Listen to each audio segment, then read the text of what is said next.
beast mode, Nico, beast mode. This is not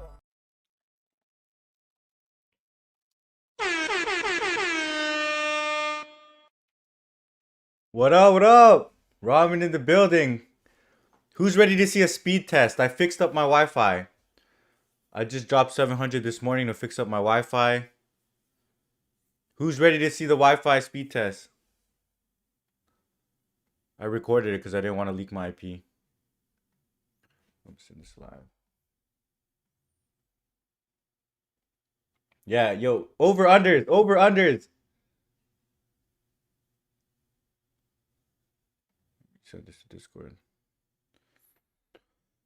Ah, how does it feel to be rich?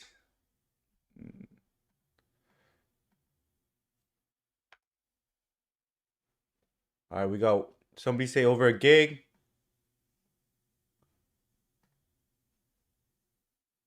Under a gig. I'm good. How about you?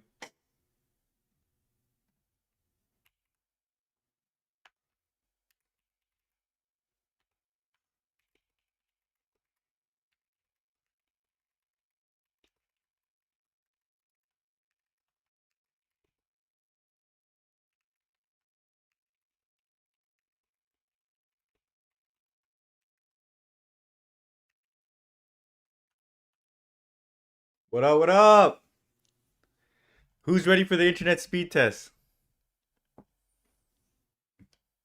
And then we're gonna get straight into like the session with Alpha. Let me just make sure everything's good.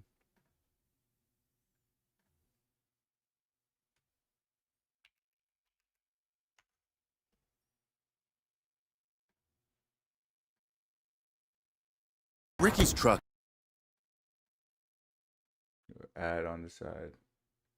Gonna let everyone roll in and then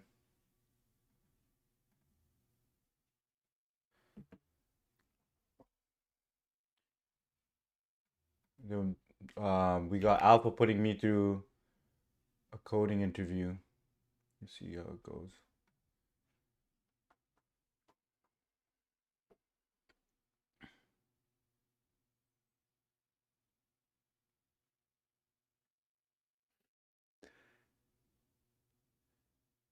What's DC? Disconnect. Okay, Alpha, I'm gonna run this speed test. What internet service? I switched to G cable, but we're gonna run this speed test.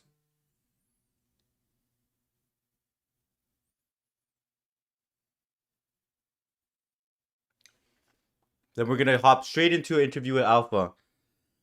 Man, I'm excited for y'all to see. It was terrible yesterday. And it's got really good. Let me know if it cuts out this audio. Upload speed. What do you mean? It actually it can get up to over a gig. Woo! I'm feeling nice.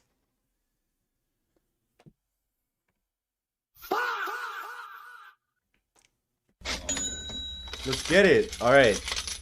Why don't you stream in 8K? 400 down. Okay, Alpha, you gotta upgrade that. Oh, it feels nice. How does it feel to be rich? All right, Alpha, let's get started.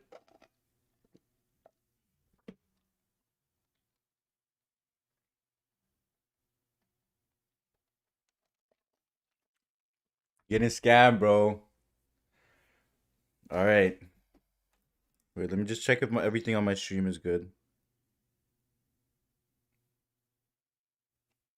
Let me just check it. 700? If I run the speed test again, once it hit over 900. But yo, this was it yesterday. That's actually terrible. Okay, let me just check my stream out quick.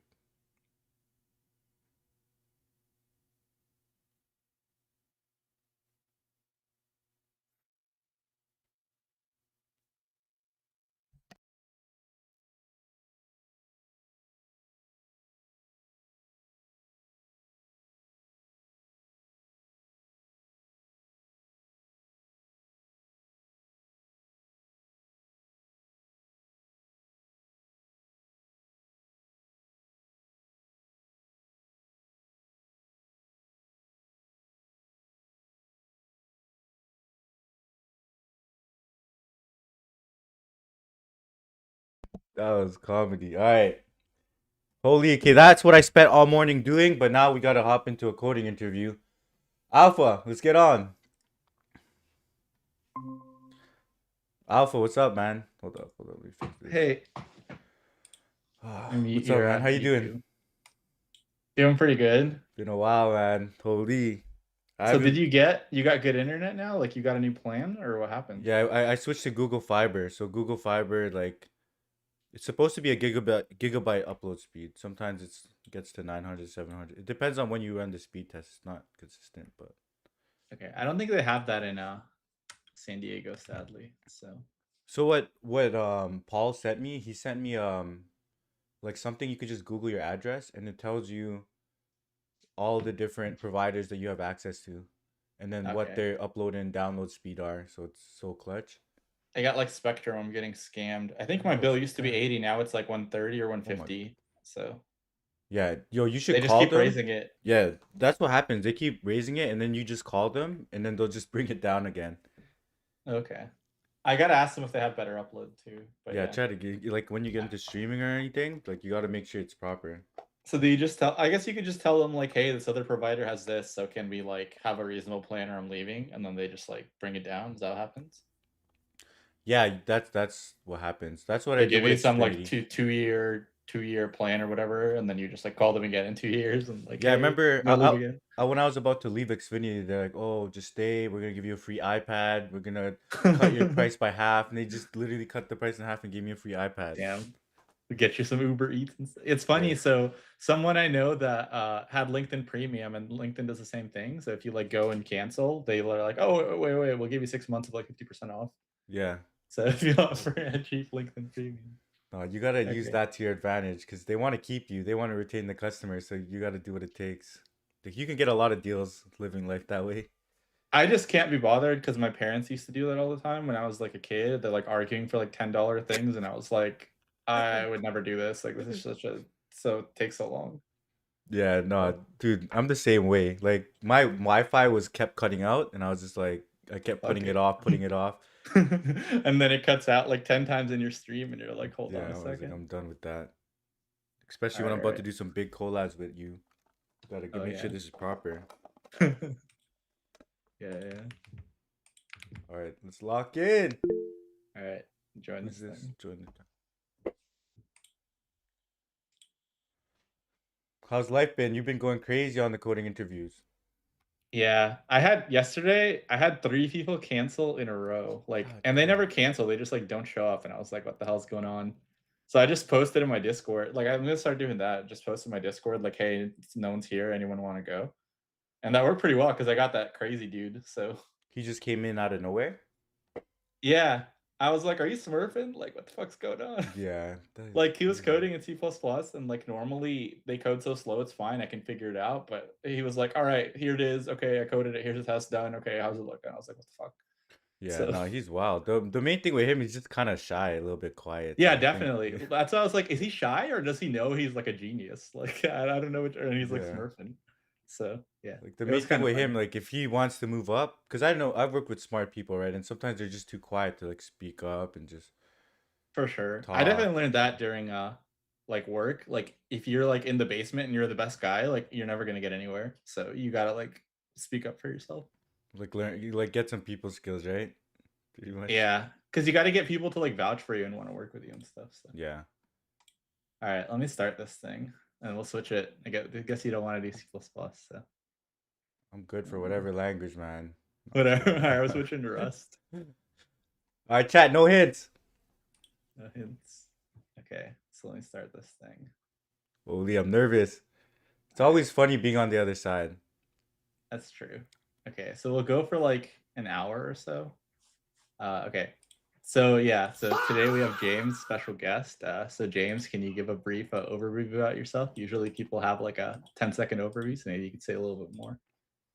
Hey everyone, my name is James. I do content on like algos, like Alpha Code. We like to do coding interviews, spam leak code. I don't know.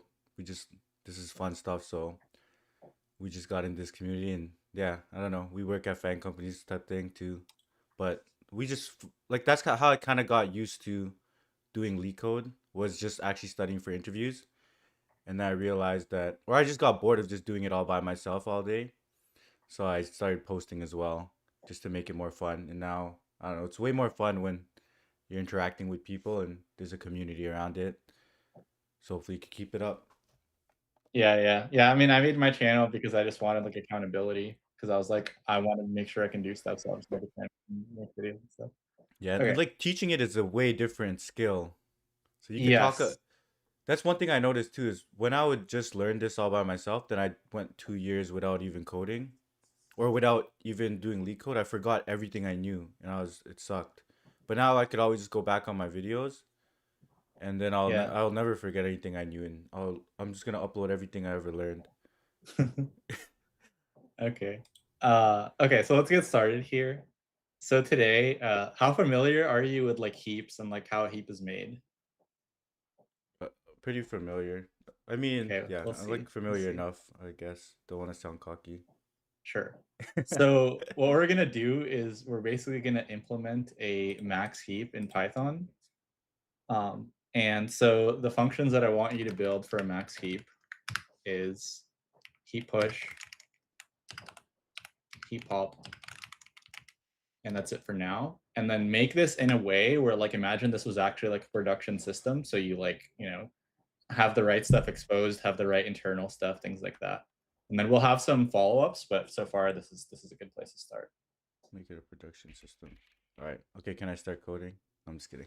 Yeah. Um, all right. So we're let me think about this a little bit. We're gonna implement a heap, and it's gonna have two functions, a push and a pop, and we want it to be production. So we want it to be a max heap, right? Mhm. So with a max heap, the heap invariant is gonna be every parent is greater than children, right? And that is applied recursively. Mhm. And yeah, so we're probably gonna want to, let me think. What kind of values do we want here? Is it just integers? Is it So I think for now, let's just have anything that like a normal heap can handle. So I think in Python you don't have to provide a type, right? And you can just do like less than and greater than and stuff, and like anything built in that has a less than or greater than should work. but all the elements should be comparable. Yeah, so they should all be the same type, but the type can be, integer, string, whatever. Okay, so it should be generic. Should be generic, Hmm. but it's gonna be like when we create it, it's gonna all be the same, all be the same element, or all be the Hmm. same type, so it's comparable. Yeah, so you can assume it's all the same type. Like, I guess in a real production system, you'd probably have some kind of typing thing, and then it would just like error out if you implemented it. But we don't Yeah, need to do that here. yeah. Okay, so yeah, so the heap push is probably similar to insertion. So what we're gonna do here is usually with a heap, the way that I'm thinking of implementing the heap is using a array, because it's supposed to be a complete binary tree. Hmm. So it's a complete binary tree. So So what I does want a to use complete binary tree mean? it pretty much means, well, it's like semi-fill. So a complete binary tree is every node, every level is full. Hmm. But this one, every level is full, except maybe the last one. But we'll fill the last element from left to, or the last level from left to right. Yeah, so it's like it might not be completely full, but you're always filling left to right. So you never, Yep. if you're going left to right, you'll never have a gap. Yeah.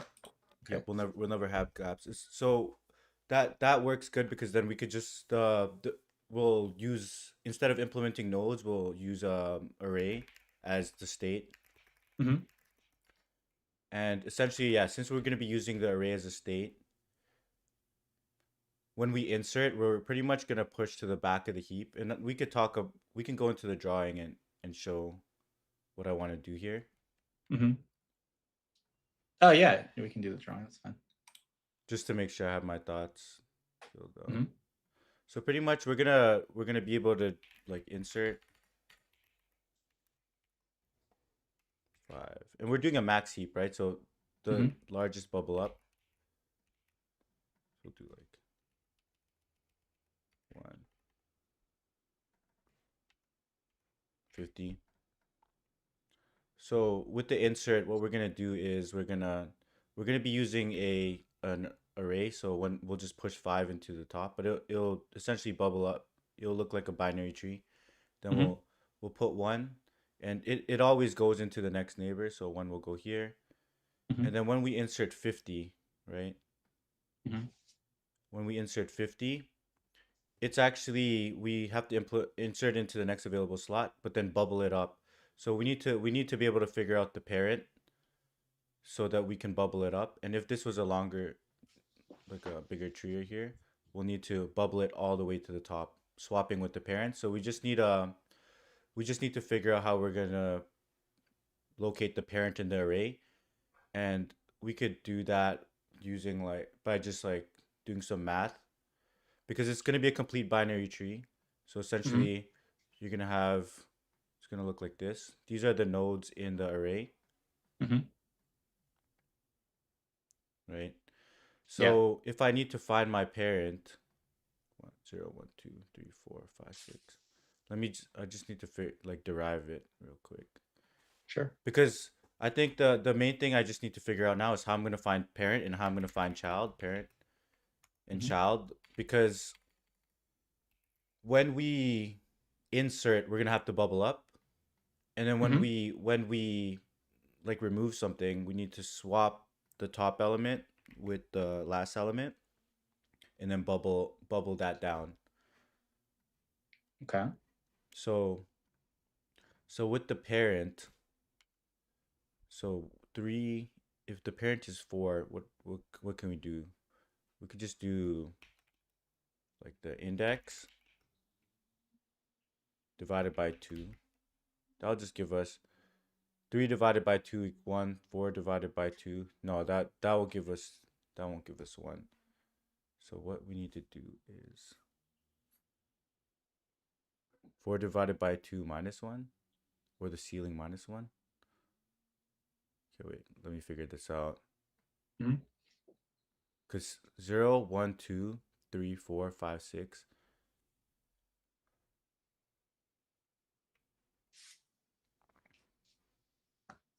Okay, so the parent is like some divide. If you divide 5 by 2, you get 2.5. Mhm. 2.5. But if you do 5 divided by 2, you get 3. Right? That's bad. If you go 3 divided by 2 divided by 2, or 3 divided by 2, you get 1.5. 4 divided by 2, so it's 1 off. So I think we just need to take the ceiling and then minus 1. This will be 2 minus 1. So I think like we just take the ceiling of index divided by 2 plus and then add 1. Because 1 divided You by mean 2, subtract one? yeah, subtract 1. Okay. Yeah, makes sense. It's kind of weird. Index divided by 2 plus 1. Yeah, because this will give us 3 and then, or minus 1. This will give us 3 and then minus 1. 1 divided by 2, 0 0.5. Take the ceiling. Yeah. 2 divided by 2 is equal to 1 minus 1. Yeah, that should work. Okay, Mhm. for the child, let me figure out how we're going to do the child. 1, 2. Maybe, do we just double it and plus 1? Yeah, I think for the left child, left, we go index times 2 plus 1. Mhm. And then for the right child, we go index times 2 plus 2. Okay. Yeah, I think that makes sense. 1, 2. Yeah.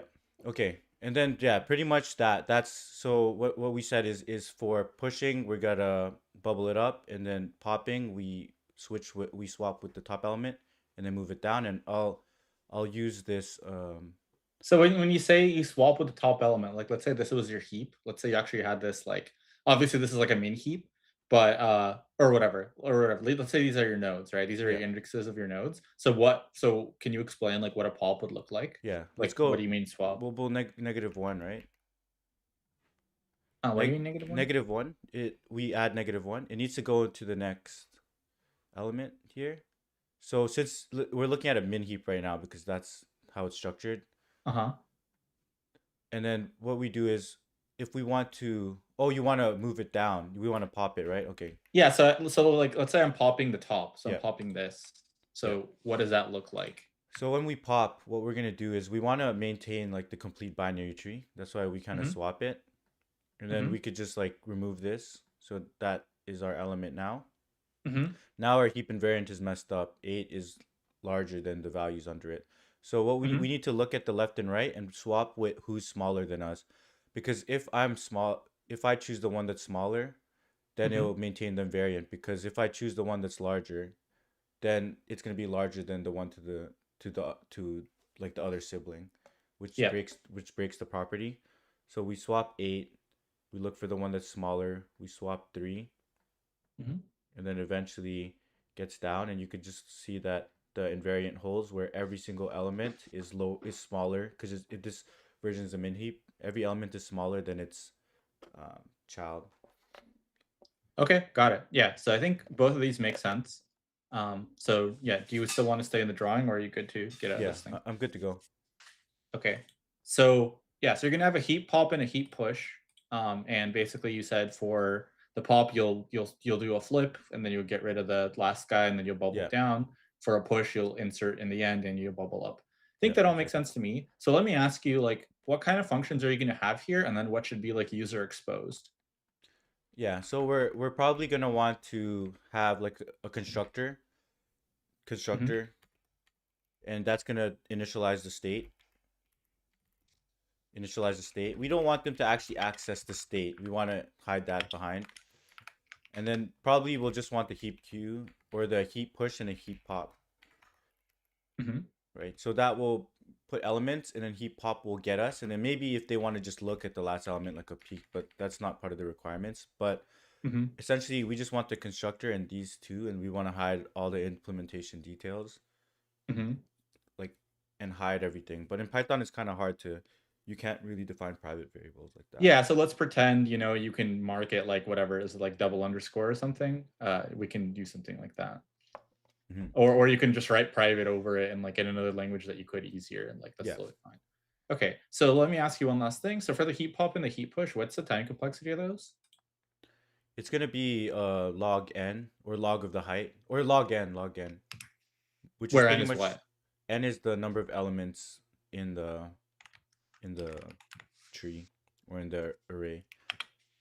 Okay, got it. Yeah. Okay, yeah, I think so. This looks good to me. If you want to write anything else, you can, but feel free Okay, to sounds good. start writing it. How are we doing for time, by the way? Just want to do a So quick time check. we stop at 1:10, so we actually have about 50 minutes, so we have a lot of time. Okay, okay. All right. So, And I will have follow-ups, all so right, sounds yeah. good.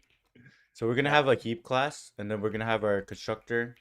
I don't even know how to spell that. And then we're gonna it's have fine. heap push, heap pop, right? Uh-huh. All right. So, like I mentioned, in our heap, we're just gonna have an array. We'll just call this the state for now. We'll figure out a better variable name. But Mhm. what we're gonna do in the heap push, and then we're gonna do push, and we're gonna get like a value. Mhm.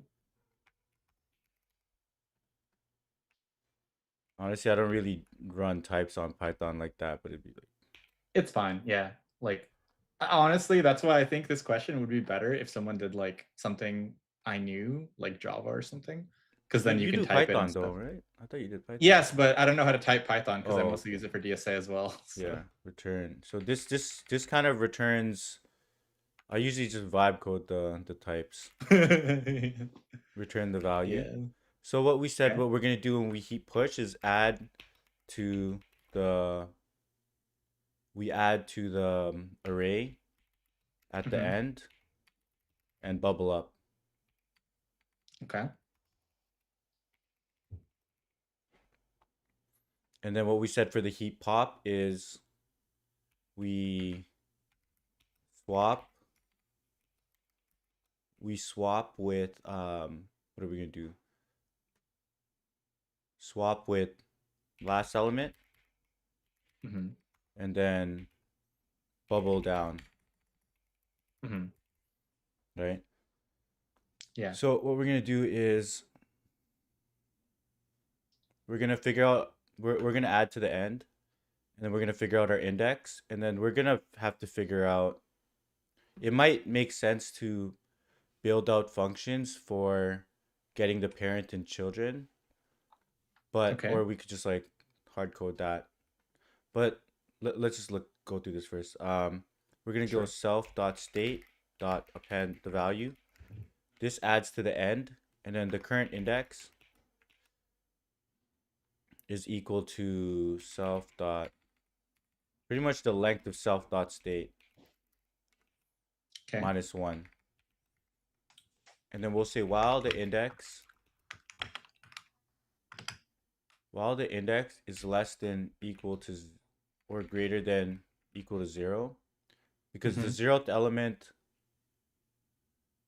yeah, zeroth element is the top. Mm-hmm. So while we do this, what we're gonna do is grab our parent, and then let's just define the parent here. It's probably a Okay. private function that no one needs to know about. Mm-hmm.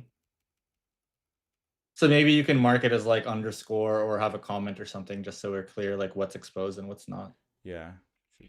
There's probably a way in Python. I'll just have to look it up after. Or I hit think the you AI can do the assist. double underscore. Yeah. I think double underscore in front of the method. I feel like that's what it is. Double But I underscore? think there's like hacks. Yeah. Could There's I like ask the hacks AI around assist Python. here or no? Yeah, definitely. I don't Okay. think this is important. Feel free to. Yeah. I'll ask that. You Actually, can ask it at the end as yeah, well I'll ask if you that. want to. Yeah. Okay. The parent left. Yeah, I feel like that's like good use for AI assist where it's like some small thing, but you're not like solving the problem with it. So Yeah. Like, how do I make this thing private? how do I like have types? Like if I want a generic type or whatever, stuff like that makes sense. Left child, right child. So we have a left child and right child, and let me just go into the drawing again and just extract out this. Sure.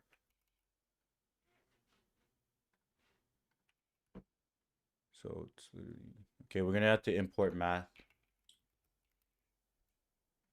I think Python, you don't need to import math, or at least this CoderPad, you don't need to import math, Oh, but really? that's fine. Yeah, if you just call ceil, it'll work. Oh, it's nice. So here we do index divided by 2 plus 1. Mm-hmm. And then here for the left child, we do index times 2 plus 1. Okay. And then here we do index plus 2. Okay, cool. So what we're going to do is we're going to get our parent, self.parent. This is the index of our parent inside the array. Mm-hmm. And then we're doing a max heap, right? Yeah. Max heap. Keep forgetting. So essentially, let me just draw a quick tree at the bottom. Sometimes it's hard to just make sure understand how we're bubbling. For sure. Yeah. So we push 1, 2. So we're gonna bubble up. We locate our parent, and that's just the index. So we say if the parent, or if the self.state, and like you could also like implement a way to hash and be able to grab values from the state, so we don't have to do self.state, but I have to look that up. That's like better design. But if self.state.parent is greater than or equal to, or if my current index, if the val is greater than or equal to the parent, what we're gonna do is we're gonna want to swap them, and then Okay. the index equals the parent. But what we're gonna do is self.state of that index. Then it gets a little bit tricky. We could just do in place like this. Funny, I learned in Rust and C++, there's like an array swap where you literally just put in the two indices and it swaps for you, so you don't have to do this crap. That's clean. Yeah. So the parent goes to the parent. We swap the parent with the current index, and the parent. Yeah, that works. And then the index becomes the parent. Mm-hmm. Else, we're just gonna break. Mm-hmm. Right. That will kind of bubble us up, and then there's no return value. Something like that. And this val is just the same, so we don't need to actually just keep extracting. We just know that value is what we're bringing up. So if the value is greater than, okay, what's the other case? The other case is it's less than. So if the val is less than, we just break, and then nothing changes. Mm-hmm. Okay, I think that's fine. Now let's move on to actually doing the swap or the heap pop. Okay. So what we're gonna do with the heap pop, it's pretty similar, but we might have to copy and paste that code. But what we're gonna do is we're gonna swap the last element with the first. So we're probably with this, we probably want to like throw an error if it's already throw error. If like with a lot of these, we want to have low validations like that. But like if the length of self state equals 0, throw or raise something. I don't know. I need to look that up. Raise empty. I need to look up how to actually raise an exception, but essentially what we're gonna do is swap the last element with the first. So we're gonna do something like this. So the 0th index is gonna swap with the last index, and the last index is gonna swap with the 0th index. Okay. And then the return value is gonna be self.state.pop. That's gonna get us the last value that we eventually return. And then we're gonna bubble down, right? So we pat the 0th becomes the last element. Yeah. So now we're gonna bubble down. So we're gonna start at the current index, and that's gonna be equal to 0. And we'll say while index is less than the length of self.state, we're gonna want to kind of perform that same logic, but we're gonna look at the left child.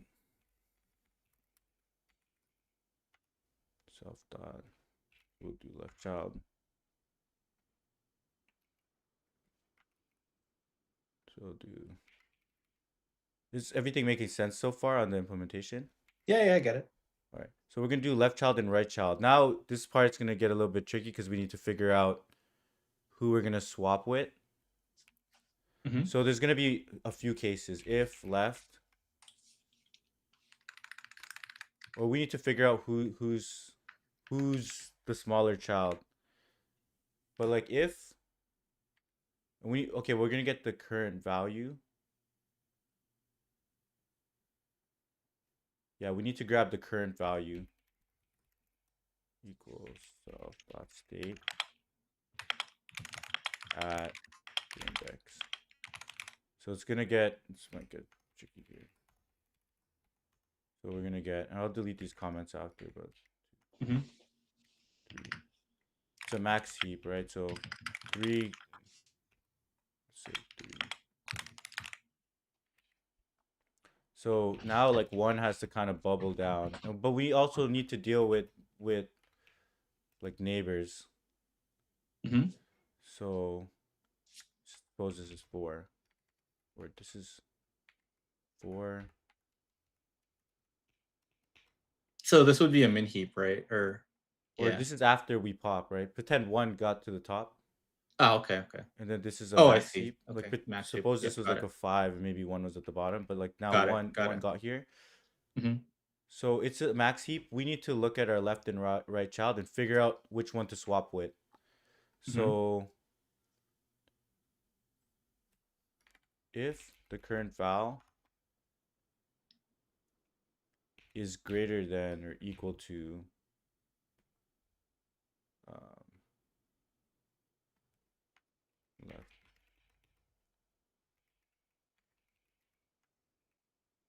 So I'm just gonna extract the values now. Okay.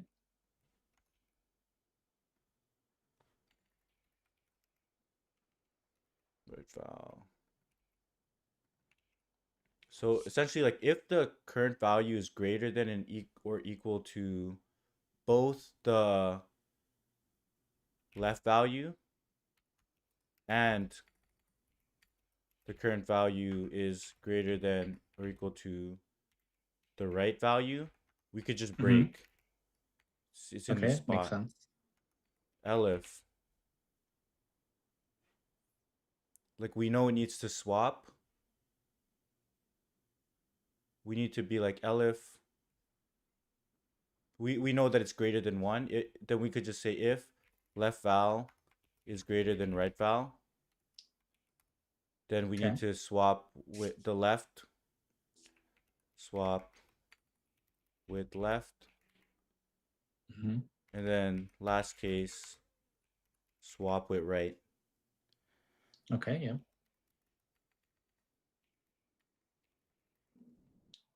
So if the left val, if the because we want to bubble up the largest element. Hmm. So how are we gonna do this? We're gonna pretty much have similar logic to this. And we're Okay. gonna so basically our current index is gonna swap with left child. This should be left index, but and then the left index is gonna swap with our current index. Hmm. And then same thing, but here, but we're gonna replace it with right. Hmm.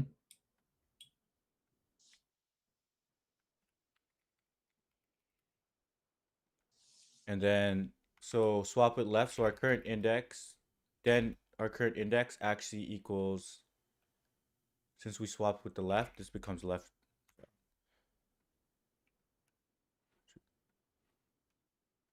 And then for this index, it becomes right.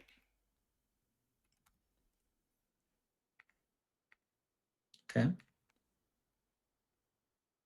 Yeah, that's pretty much it. Because it's going to hit any of these conditions. So it pretty much bubbles it all the way down. Okay. Yeah, I think this makes sense. So let's I'm trying to think like how we could test this. Like what are your thoughts on how we could test this? Yeah, what I can do is like I can just quickly implement like a top K. Like I'll Hmm. just make an array and then I'll try to figure out the top K in it. Okay. So we can start with like array equals 1, 2, 3, 5, 2. And then what we can do is we can have our heap. This could be like wrapped in a test function, but maybe we could just do like a heap. Hmm. So the heap starts off with nothing. Hmm. And then what we can do is for element in array, what we're going to do is for element in array, what we're going to do is heap push the element. Okay. And then we're gonna have to implement like the size or the length. I think it's just like a dunder method for length. I'll go up here and implement this. So Okay. Oh, if you want to call like len. I yeah, see. exactly. Okay, got it. Turn self length of self dot state. Hmm. Something like that, or its size. I'll just implement both just in case. Okay. You can also use the AI for this one. This seems pretty reasonable. Okay. And then like I'll also implement representation. because that's Yeah, how I think you that's a good idea. presentation. Oh, then we'll just do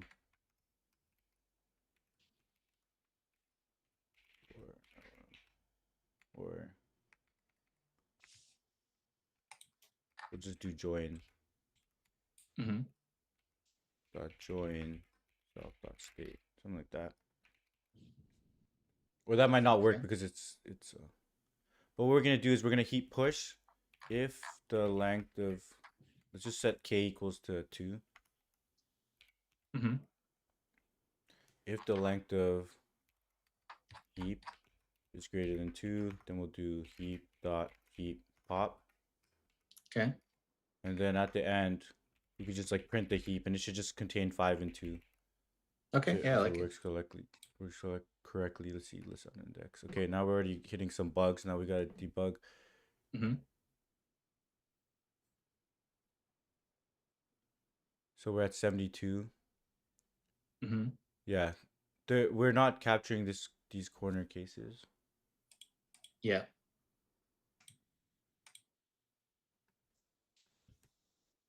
If the parent is greater than,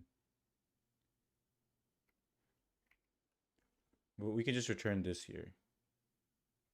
Wait, parent is out of bounds.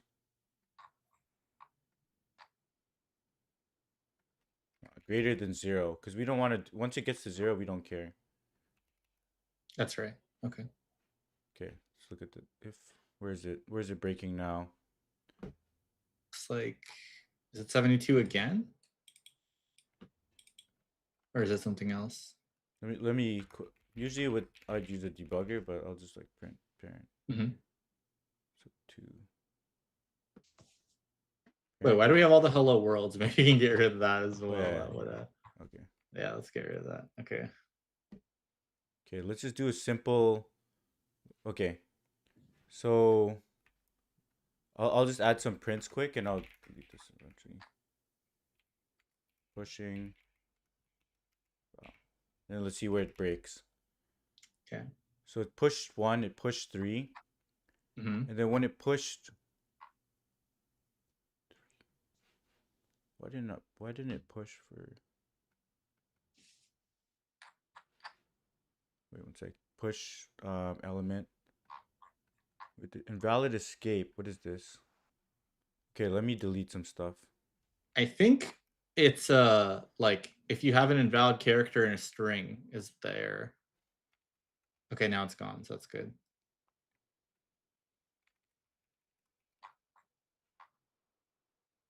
So it pushed 1, it pushed 2, Mm-hmm. it pushed 1, it pushed 3. Okay, then it broke on 2. So Mm-hmm. let's just debug what's happening here. Mm-hmm. Index. So we add the value.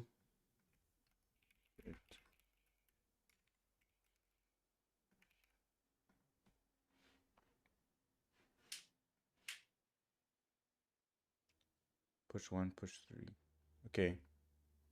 We're pushing 3. And it breaks on 3. 0, 1, 2. Well, there's a 2 as well. So what? Oh, so it breaks on 3. Yeah. And this is the thing it breaks on, is the parent is 2, I guess. Index equals the length of the state. So it's 2 minus 1. What's the parent?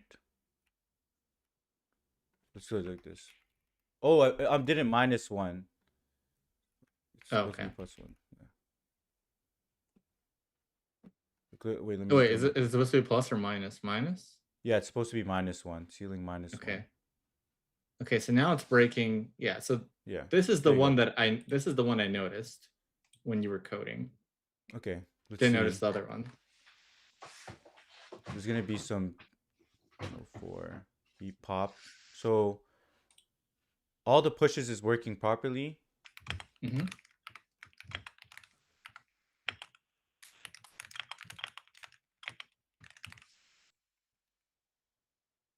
Yeah, it seems you are familiar with a stack trace, unlike some people. So that's good. Let me remove the push.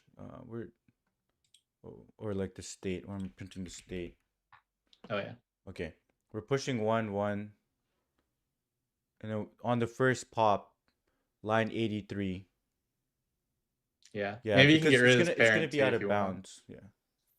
Yeah. Which parent? Oh yeah, this is The triple. parent print. Yeah. Yeah, so this is it can grab a right child that's out of bounds or a left child that's out of bounds. Yeah. We just need to like I wonder how I'm gonna handle this. If I just return a -1. Wait, if there's a clean way. There is a clean way. Yeah, I might return -1 or in like a float infinity or something. Or Yeah, I think float that would negative make sense infinity. to me. Either like return like something you would never swap or -1 or something, and then you can just keep all your same stuff.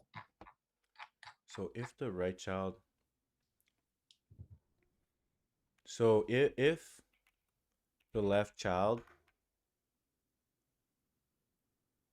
is greater than, because we're looking ahead, because we're adding, is greater than equal to the length of self.state, then we just do infinity. Negative infinity maybe. Wait, I'll worry about that in a sec. If it's negative infinity or positive.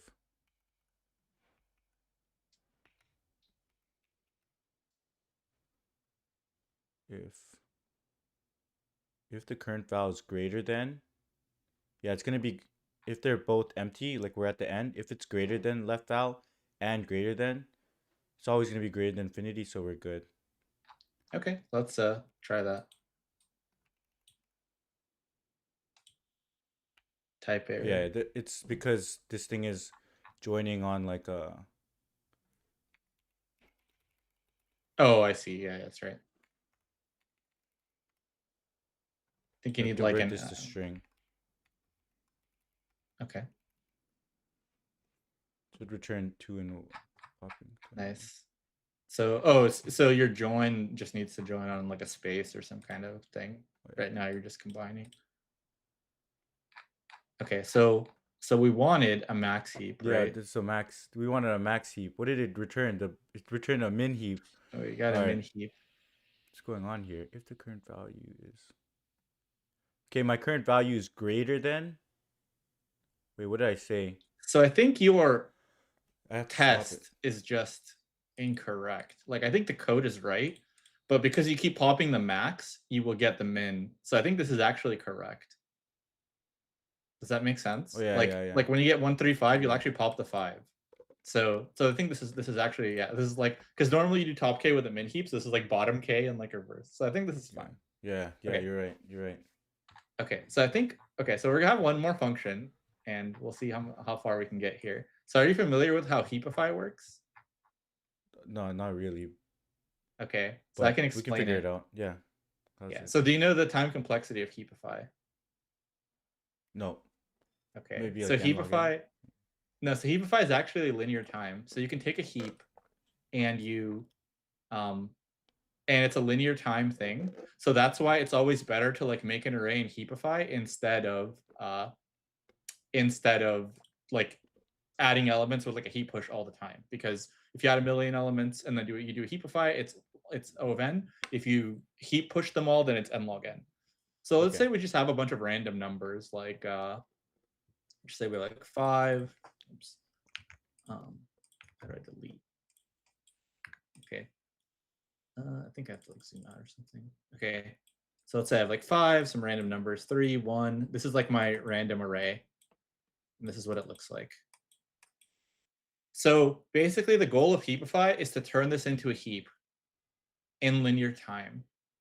So can you think of like, do you have any ideas of how we could do that? And then maybe I can give you some hints. So you say we're gonna like throw it into a queue right away, or we like start it? We just start with a random tree essentially, and then we want to convert it in like heapify that tree. Exactly. So I can just take an array that would just look like 5, 3, 1, 4, 6. Call Heapify on that, and that would turn it into my max heap. Yeah, like one way that I'm thinking is we just like start we start at each index and we try to get it into the right place, and then maybe it amortizes to O of n. Okay. So Okay. like maybe like So how can you do that? if this is a max heap, right? We swap. First, our goal Mhm, is to get this to the right spot. mhm. So like it swaps here. So it's a max if it wouldn't swap, it would just stay. Oh yeah, it's a max heap. It wouldn't swap. It would just stay. And then Mhm, we just move like down the indices. So this is the first one we look at. This is the second one. mhm. So maybe we go to 3 here. And then once we get to 3, what are we gonna do? We're gonna want to swap it, or we're gonna want to get it to the right place. So it's bigger than 6. So maybe we could just swap 6 here, or 6 is bigger, and then we'll have to swap it again and kind of get things into the right place. Mhm. Okay, so basically you're saying like I'll go on every element and just like bubble down in some way. Yeah, and then 1 has nowhere to go, and then we go to Mhm, 4, and not actually, yeah, that worked. And maybe like it amortized to O of n because things get into the right place, mhm. something like that. So Just I one think more it's thing. actually I think, and this is not super intuitive, but as far as I remember, it's actually you start at the bottom and you do this thing. And then that's like a better structure. I also don't remember if it's bubble up. I believe it's bubble down. So basically you start at every element and you bubble down, but you start at the bottom and that makes it faster. If that Okay, makes sense. so you just start and then you go like this way. But for Yes. every element, you're gonna want to perform the operation. So you actually don't need to perform it on the very most bottom layer because it's already at the bottom. So we can handle that if you want to as well. Like for the bottom layer of the tree, you don't need to do anything because it's already at the bottom, right? Like there's no swapping. But you I can also see. call it in every element. I'd say that's fine. It I makes don't really sense. care too It much makes about the sense. implementation. That makes sense. Yeah. Like it'll be no op because it's not looking at anything. But then 5, all it needs to do is really make one swap. It kind of Yes. will just need to make one swap Yes.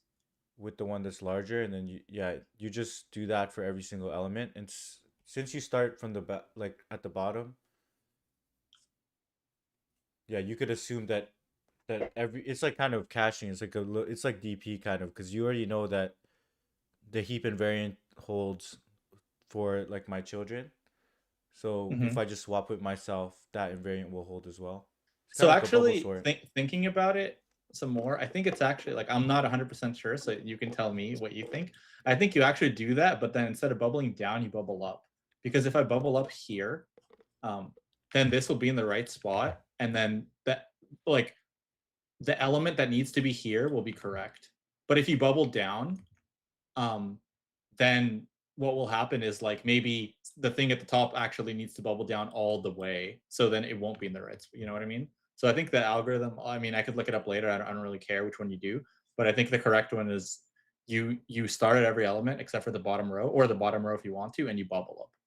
Okay, you try to bubble this like each one up to the top. Yeah, so I guess you could start at the bottom row. I don't remember for sure if it's like bubble up or bottom. Like I honestly don't care which one you do because I don't remember off the top of my head. Yeah, Like I think for this one you have to think about it, but I think anything, whatever you prefer, is fine with me. yeah. How much time do And we we have can, left? yeah. So we have about 20 minutes. Oh, okay. So let's look at. I mean, we could try to derive it and make sure, or we could just go ahead and implement it I and then think assume. I think you can derive like on your like you can just look up what it is exactly, but we can just implement one version of it. And I think if you do Okay. it the wrong way, it's n log n, which is like whatever, it's fine. Because it's Yeah. hard to derive it because you have to check a bunch of stuff. Like you basically have to make a big tree and test a bunch of stuff and make sure it works. You Yeah. can also actually, so for this, let's do this. Let's actually use the AI assist to ask what's the actual algorithm. I think that's going to be Okay. a good case of this. But it's something, it's one of those. Like you either bubble up or down from the bottom. Okay, well, we don't want the code, but Oh shoot. Okay, wait. uh, Let me add the next one. yeah. Give me the algo for 5 without. Okay. Oh god. So it's saying So you index elements that largest is the current index. Compare. Okay. So do you start at the? Let's Do see. So you this is start saying, yeah, you can at ask. the top? I'm not convinced if this is going to be right, but we'll just go with whatever it says. Yeah, Also, this is it's just a mini model, right? let's up our model. Hold on. All right, there we go. We're gonna do a upgrade. Okay, maybe ask one more time. Can you like delete the chat and ask again? All right. All right. We'll confirm it with a better model because like this thing is Yeah. gonna like be whatever. Okay, Do this is I fine. start from the top and And do you bubble up or down, down? or Yeah. bottom and bubble up? Okay. Another interesting heap question is like increment and decrement, like randomly within the tree. Okay, here we go. So starting at the bottom and bubble down. Okay, so I was Start yeah, at I the didn't bottom remember for sure. and work upward. Okay, bubble There you go. down. Yes. Last, so this is what I was saying at the last non-leaf node. Okay. But I'm fine with you just starting at leaf nodes and bubble down will just be a no op. I think that's totally Do fine. you bubble all the way down or just swap? No, you definitely bubble. Oh, I think you bubble all the way down. Let's find out though. Yeah, all the way down. Okay. There we go. Interesting. Okay. Yeah. All right. Okay, cool. So I'm just gonna like copy and paste some of this. Yeah, yeah.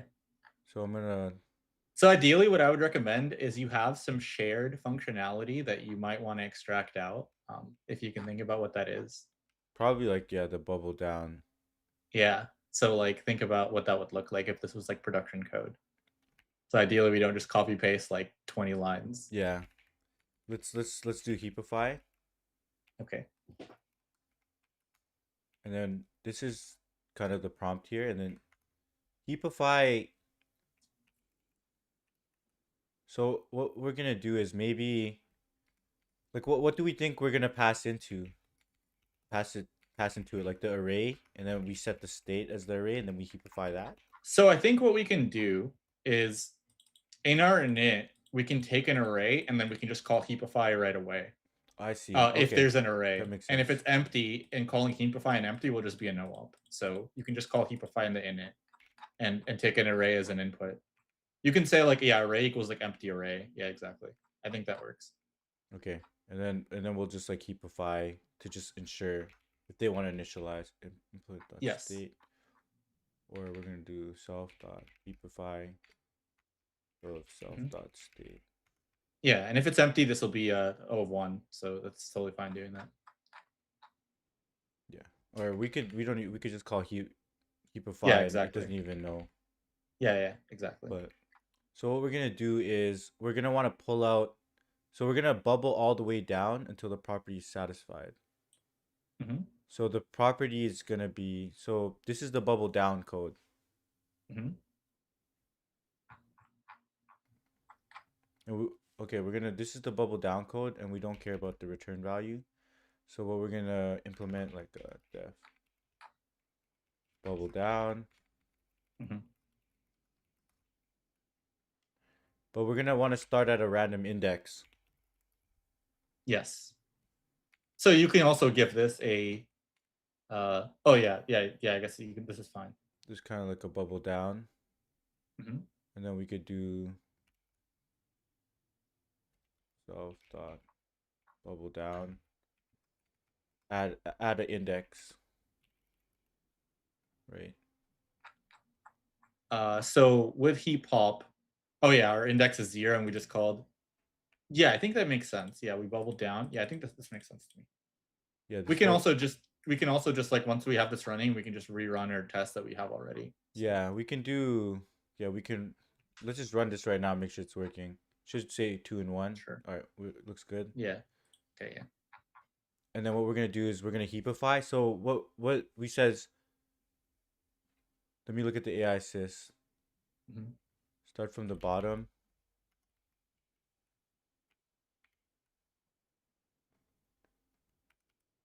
So we're kind of good. We're just kind of want to reverse. So for I in range. Oh, it's gonna be from the bottom. That's gonna be From the bottom. Yeah, it's gonna be interesting because we're gonna want to go. We're gonna start at 8. Oh no, but or let's just go here. I think we could just go reverse. 0, 1, 2, 3, 4. Yeah. We could kind of just like do a reverse while loop from the length Mhm. of the array to 0.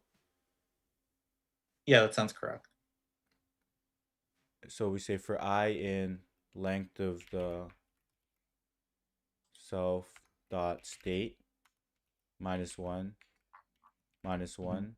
What we're gonna want to do is like self dot bubble down like the I. Okay. I think that would just work. Okay. Yeah, we can give it a try. So you can make it with a like an array with whatever and see what happens.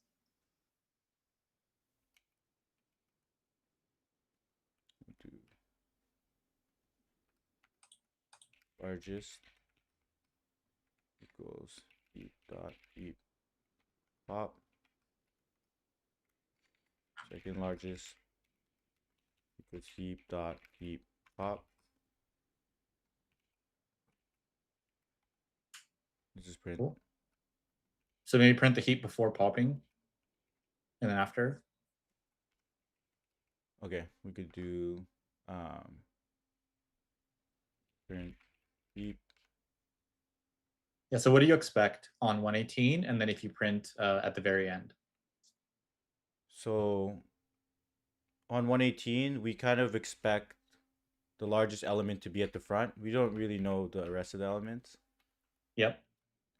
Well, we can derive it by looking, but we just know that. Okay. And then this should bubble up to 3. Mhm. This should bubble up to 2 Yep. if it worked. So let's see which one is which actually. Okay. Let me So the delete the top. popping. Oh, that's right. Okay. Yeah.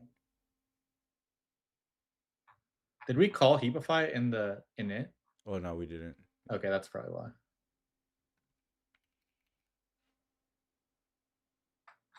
So Okay. let's just do tests, and then probably what I'd do is like actually turn these into proper tests. Mhm. So we start with 1352. We put Mhm. the heap. Heap says 1352. Mhm. That doesn't look right. That doesn't look right. Yeah.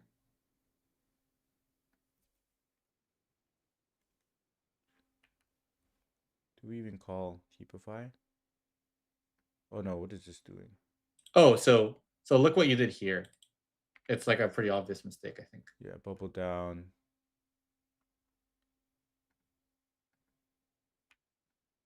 If I'm bubbling down on I, So how does this work? so it's going for the length self dot state -1. Oh shoot. Yeah. So I think this is like I can just point it out. Yeah. Okay. 5, 3, 2, and then the largest. Damn, let's see. Yeah, 5 and 3 is the largest. Looks like it's working. So Okay. expect 5 at front. Yeah. Okay. So there's one last thing that we can try to do. Yeah, I try. think it's doable. So basically, right now we have a max heap, but ideally we want a heap that has a custom comparator. So for example, let's say I actually want a min heap here. So I want to be able to like pick what kind of heap I want. So what I want to be able to do is pass into this function a comparator, like a lambda, like let's say we like lambda x, and then or lambda that takes like I don't remember the format of a lambda, but let's say it's like this, and it returns like a less than b or a minus b or whatever, some kind of custom comparator, and then that way, like maybe I have a tuple and I want to compare by the second element, maybe I want a max, maybe I want a min, maybe I want whatever. So how can we modify our implementation to handle that? Okay. Let me look at the code. Okay. Let's see. Let's just like collapse these to just make sure. Mhm. So what we want is custom comparator. Let me write some notes.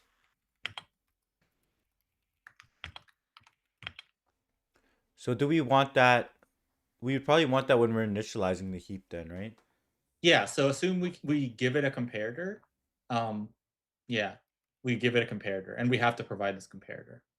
Okay, this will probably be like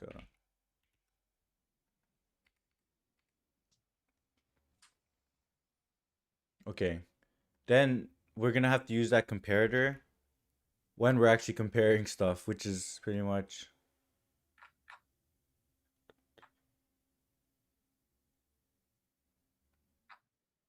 Yeah. So where do we do that? okay. So what we're gonna want to do is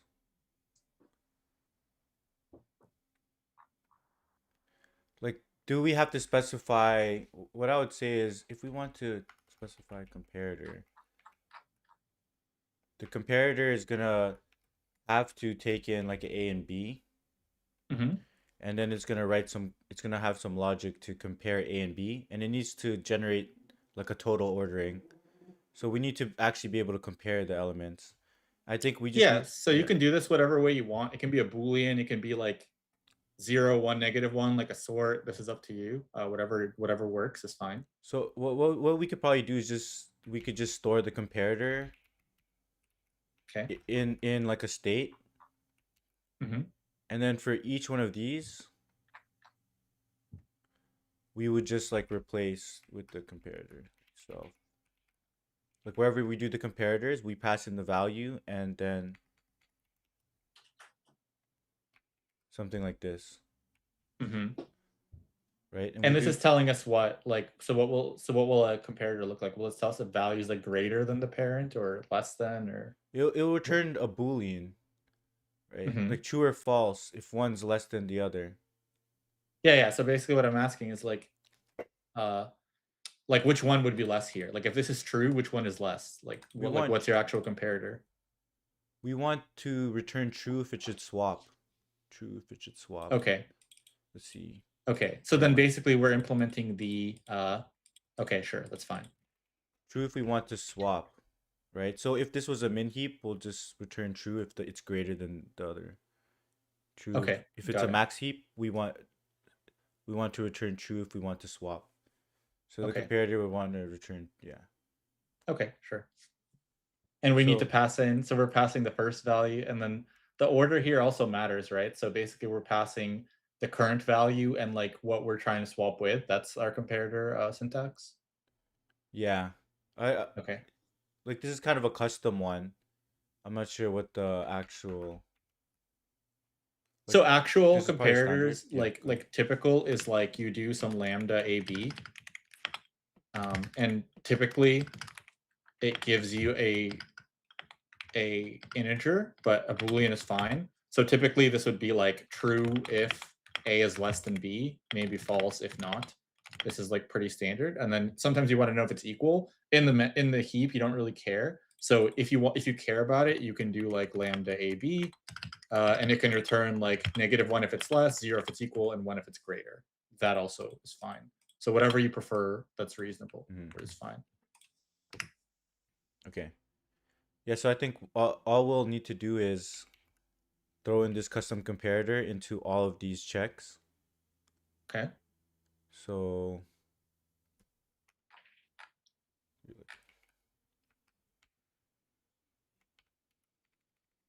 and then we'll switch up the Mm-hmm. we'll switch and so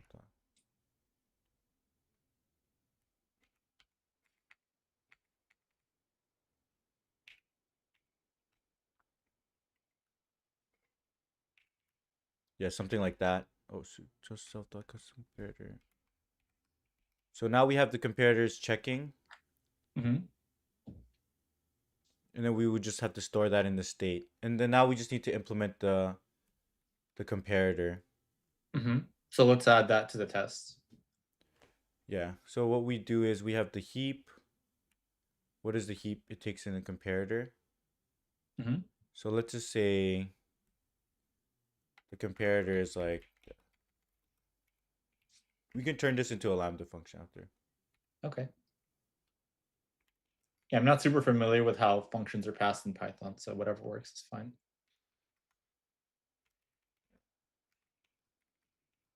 So we want to return true if A is greater than or equal to B. Okay. That will maintain our last one. Like our last code. Yeah, that makes sense. Yeah. So it should basically be all the same. Heap object has no attribute comparator. Hmm. Did you make a self or something? Comparator. Okay, so it's breaking and bubbled down, I guess. Wait, let me see. Did you misspell it or something? No. No, maybe. Let me just let's see. Bubble down. So it's calling heapify, then it's calling bubble down 89. Heap object has no attribute Hmm. comparator. But I am. Oh, Yeah, so, I just need to initialize it before. Sorry. Like oh, right okay. away. Okay, so what do we get now? We got nothing. Oh, There you go. nice. Yeah, so that's Okay. largest. If we want to turn into a min heap, we just do like this. That should return like, yeah, index at it. Mm. Oh wait, I need to fix more conditions. Okay. Yeah, because this float, that's what makes it harder. Because this, Oh, you have it hard coded. we have it Yeah. hard coded on. Yeah. So the proper way to do it is check.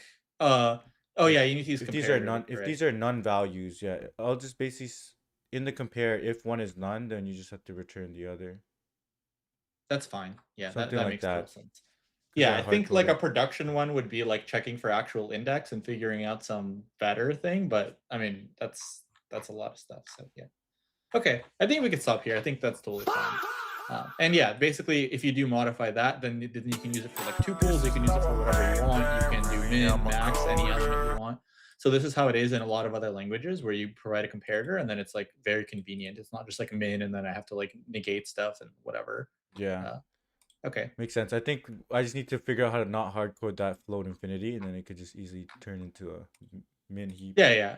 I don't think that's because our initial constraint was max. That's totally fine. Yeah, we could stop here, I think. Nice. I know you can like change that. Okay, so yeah, so what do you think about this one? Like I never asked this before, so curious of your thoughts. I think it's a good question. You just had to make sure there's no bugs, because if there's a bug, it might be hard to fix. So I think I realized I was going a bit slow. Should Mhm. probably check the time. But I was just making sure I didn't get any bugs. Yeah, well, actually, for what it's worth, I think this one is pretty reasonable to bug fix because like you had bugs and you fixed them all. You know, so Yeah. I don't think there was anything like for DP or some crazy number. It's like, how do I fix this? I think here, like it told you wherever you were indexed out of bounds, and then you can print stuff. I think you had very good like you know how to debug using like error messages and like where to print and all that stuff. A lot of people can't do that, and you can like read the stack and say like this is what's wrong, and so I can fix it. So basically, I said so you were familiar with like a heap. You discussed like how to do this. You got the time and complexity correct, and I think I would expect people to know how heap push and heap pop works. But heapify is totally fine if they don't because it's very rarely used. I think in some languages it doesn't even exist. So I think it was fine for me to like tell you. And honestly, I didn't even remember exactly. I was like, I know roughly, but I don't know exactly. And it takes a while to, like, you basically have to write a big heap and try a bunch of stuff and be like, oh yeah, this is the one that is linear time. So I think an AI assist there works, and I think you also are pretty good at like what needs to be private, what needs to be public. It would have been good if you took the bubble up, and you also would have made it like another helper, because it like ideally in your like main stuff, you want it to be easily modifiable, and like this bubble up is like business logic that like I don't really need to know in a heap push. That's true. So if this was like production code, you would have it separate, and then you want to make it in a way where it's you can add more functionality. So yeah, I guess this other thing is okay too, because I just said let's make a max heap.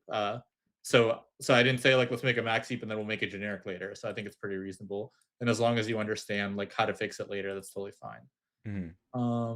Yeah, I definitely think your speed, it was a bit slow, but you do a very good job like Like, I feel like there's people that are like algorithmically insane and they just make mistakes all over the place. I feel like you're algorithmically like pretty solid, but then your like actual software engineering is like really good. Like you stop and you figure stuff out and you can like figure out all the edge cases as you go and you don't miss a lot of stuff. Like I think the only Nice. stuff you missed was these index out of bounds on the parents and the children. I actually didn't even recognize it on the parent. I didn't write that. I recognize it on the children for the bubble down. But that was it. And I do expect people to have coding mistakes on this because it's like there's a lot of stuff. And also you showed that like Python other than just like leak code.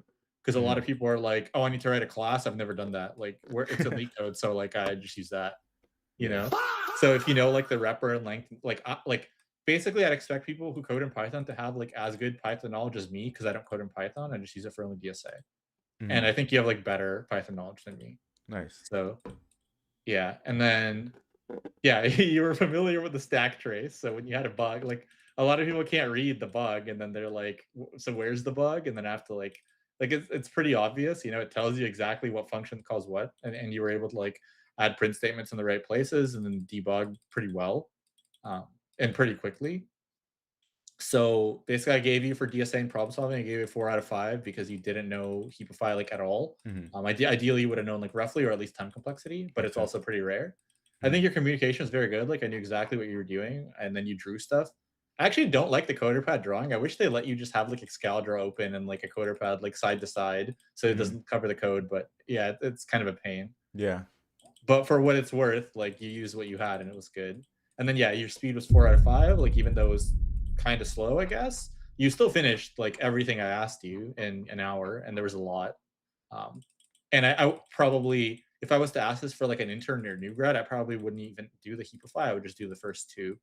Mhm. Um, and let's see if there's anything else. Yeah, so you had some bugs, but you basically caught them all. And like I think I expect some bugs here if you have to run your code. And then you had some small stuff like you had a less than instead of like a less than or equal to, but it basically was the same thing, or less than or equal to when it could have been a less than, but it was like I don't really care. Mhm. So yeah, so I would say this is like somewhere between like a solid higher and strong higher. Because like the thing that I care Get about the it. most, I feel like, is like yeah, the thing I care about the most is like, can you explain what you're doing? Can you figure out bugs on the fly? And can you look see problems you've never seen before and then figure out solutions? So like that Heapify you've never seen before, and you just like AI'd, here's a rough algorithm, and you were easily able to modify your code. Like you didn't have to make these huge changes because it was like good to begin with. So I think Mhm. that so those are good like questions and practical problems where you ask something and you ask a bunch of follow-ups and you're like, do they have to delete half their code now because they wrote it in a bad way? Or I think for you, you literally just took one function, put it in another one, and wrote like and added another line, and you're like, okay, I'm done. Mhm. And that's like a good sign that you know how to actually build like decent code. Um, yeah, Nice. I'm super happy to be able to like get a pass for Alpha Labs. I know a lot of yeah, candidates have not been passing lately, except for yeah, like the last few cracked ones. But thanks for taking the time out to interview me. yeah. No problem, dude. No problem. Yeah. Okay, yeah. I will catch you later. All right, man. See ya. See ya. Peace.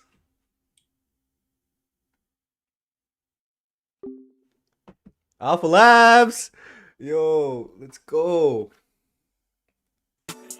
This is not my main thing, really, I'm a coder.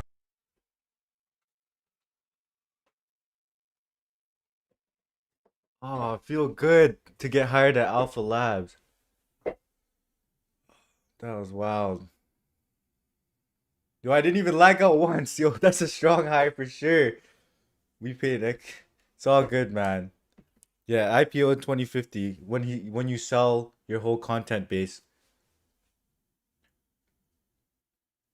Atarv, yeah, Alpha Labs over Fang for sure. Okay. All right, now we got Patrick coming back on.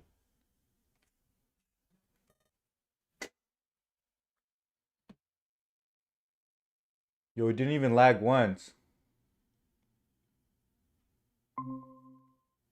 Yo, Patrick, what's up, man? How you Yo, doing? what's good? I'm good. Getting late for you? Huh? Is it late for you? It's 20 past 9 and then like evening. Like, I'm gonna so get you up on the stream. I upgraded my Wi-Fi so it stopped dropping. You're gonna record right for your channel, or should I do it from mine? I was gonna ask if you could. Yeah, I could. I'll do it. It's way easier. Okay. To get that through. Okay. Okay, I'll just send you the coder pad. Yo, Alpha, could I use that? Could I use your coder pad link? No, I'll just. Let's dive into this, man.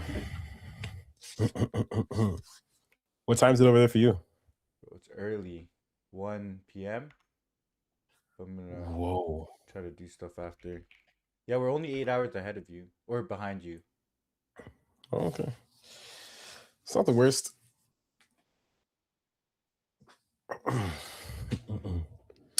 Did you just start live like right now, or Well, I've been live for a bit because it's like Alpha just ran. Alpha? Who's Alpha?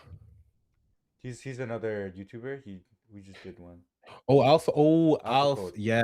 Yeah. Yeah, Alpha Codes. Yeah, I've seen him before. Yeah. Let's see. Oh, you guys just ran something there? On the stream, he asked me like design a heapify and like some other stuff. Okay. Interesting. Pads list. Let me find. Damn, I'm getting rate limited. Let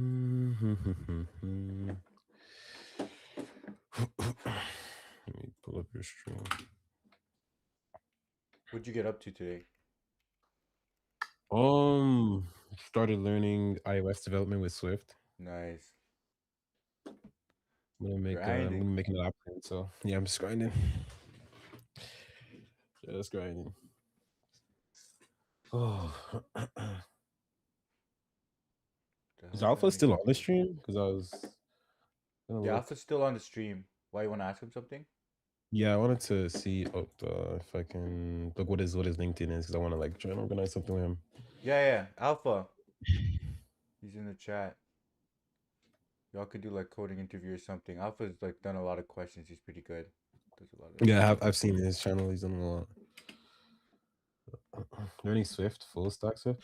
Yeah, Swift UI, front end and back end. Like, yeah, I'm learning all of it. Let me get you up on the screen real quick.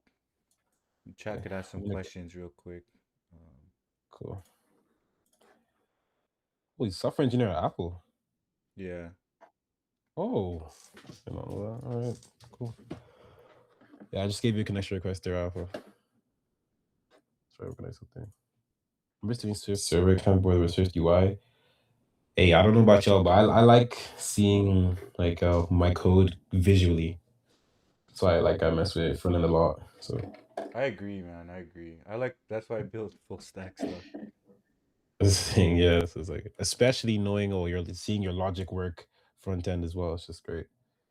Yeah, she's React, not Optiv. Okay, I got it. What about React Native? Like, would you touch on that?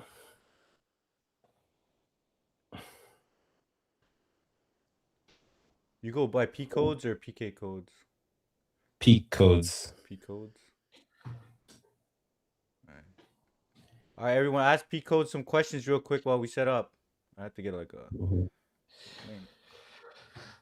React or Next.js? I get that. Like I primarily use React as well, like for front end development with JavaScript. Wait, sorry, not JavaScript, TypeScript, never JavaScript. But like I'm only going into app development now because I want to push out a mobile app. Like it's specifically a mobile app. That's why I'm going into Swift right now. Give me a sec. Let me grab something. I'll be right back. Cool. Just like I guess chat, ask him some questions. Okay, cool. Yeah, I mean, so far Swift looks like a pretty good language. Like it's object oriented, makes a lot of sense.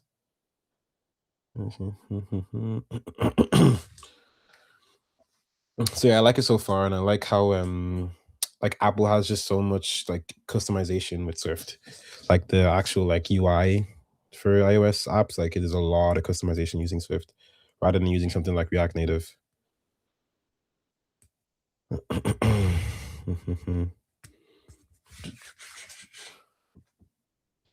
Yeah, it's actually nuts. Like I've seen there's like thousands, tens of thousands of icons, so much built-in stuff, hella customization. It's just crazy. Honestly.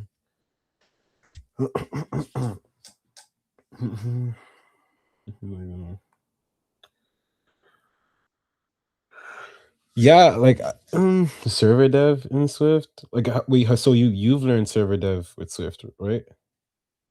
It's crazy how one language you can build front and back end. To be honest, it's crazy. I think you should make.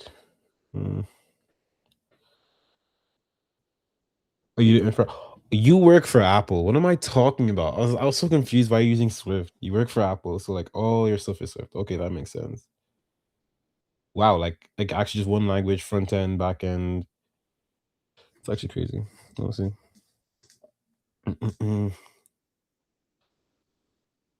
Like I haven't touched on the back end stuff at all, but like all the front end stuff is what I'm focusing on right now. Swift in front is like a nightmare. I was gonna check up something on the stream, but obviously you guys can't see my screen, so no point. Front end is vanilla JavaScript. Pretty much. Pretty much it's not it doesn't look so different from JS. Very good concurrency and speed. Really? Got a quick question. Resource best to learn system design for new to junior role range. That's definitely a question for James to answer. Which resource? Hold up. Let me get I need to get like a coder pad on. Unless you have one. You have coder pad like available or not? Not yet. Let me check.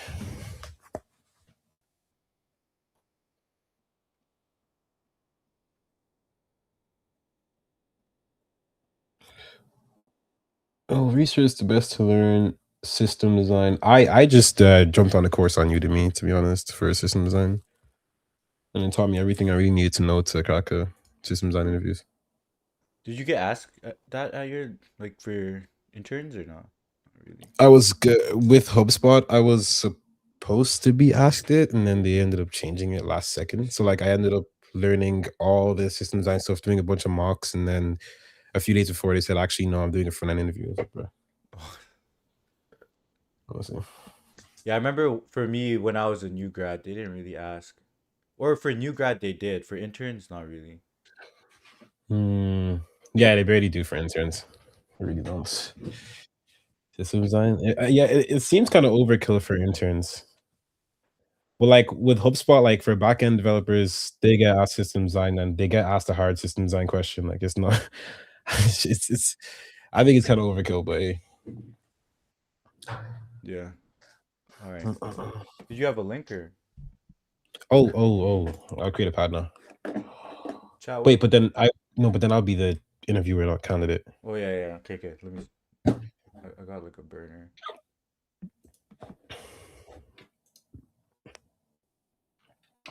So you're only in your second year? Me? Yeah, second year now. Yeah, how are the kids in your school? Are they pretty strong too? Like they're all doing kind of similar No. stuff as you? No, like they're not bad. Like we're all kind of like the same level. Yeah. I'm saying there's only like a few people that like do the extra, like it's very small amount of people that actually do the extra mile. But like everybody else is kind of just like cool, like your typical second year computer science student, you know? Yeah. What made you like take the extra mile? That's something like how you always did it or extra motivated? Yeah, I'm just I always want to just do better than everybody else. I don't know why. Good man. That's gonna Honestly. take you far, honestly. Yeah. Really well. So like I have a clear end goal and I try to do as much as I can every day to get to it. So Yeah. And this okay, she's like this tech stuff is competitive too. You gotta really have that mentality. exactly, man. If you're not working somebody else's. All right. Let's get this thing started. Okay. Oh wait, Alright, let me turn I'll off the record it on stream. my end. Cool. We'll probably like start off with a brief intro and then get into Cool. we're gonna focus on like a DP area, DP type question. There's gonna be multiple parts to it.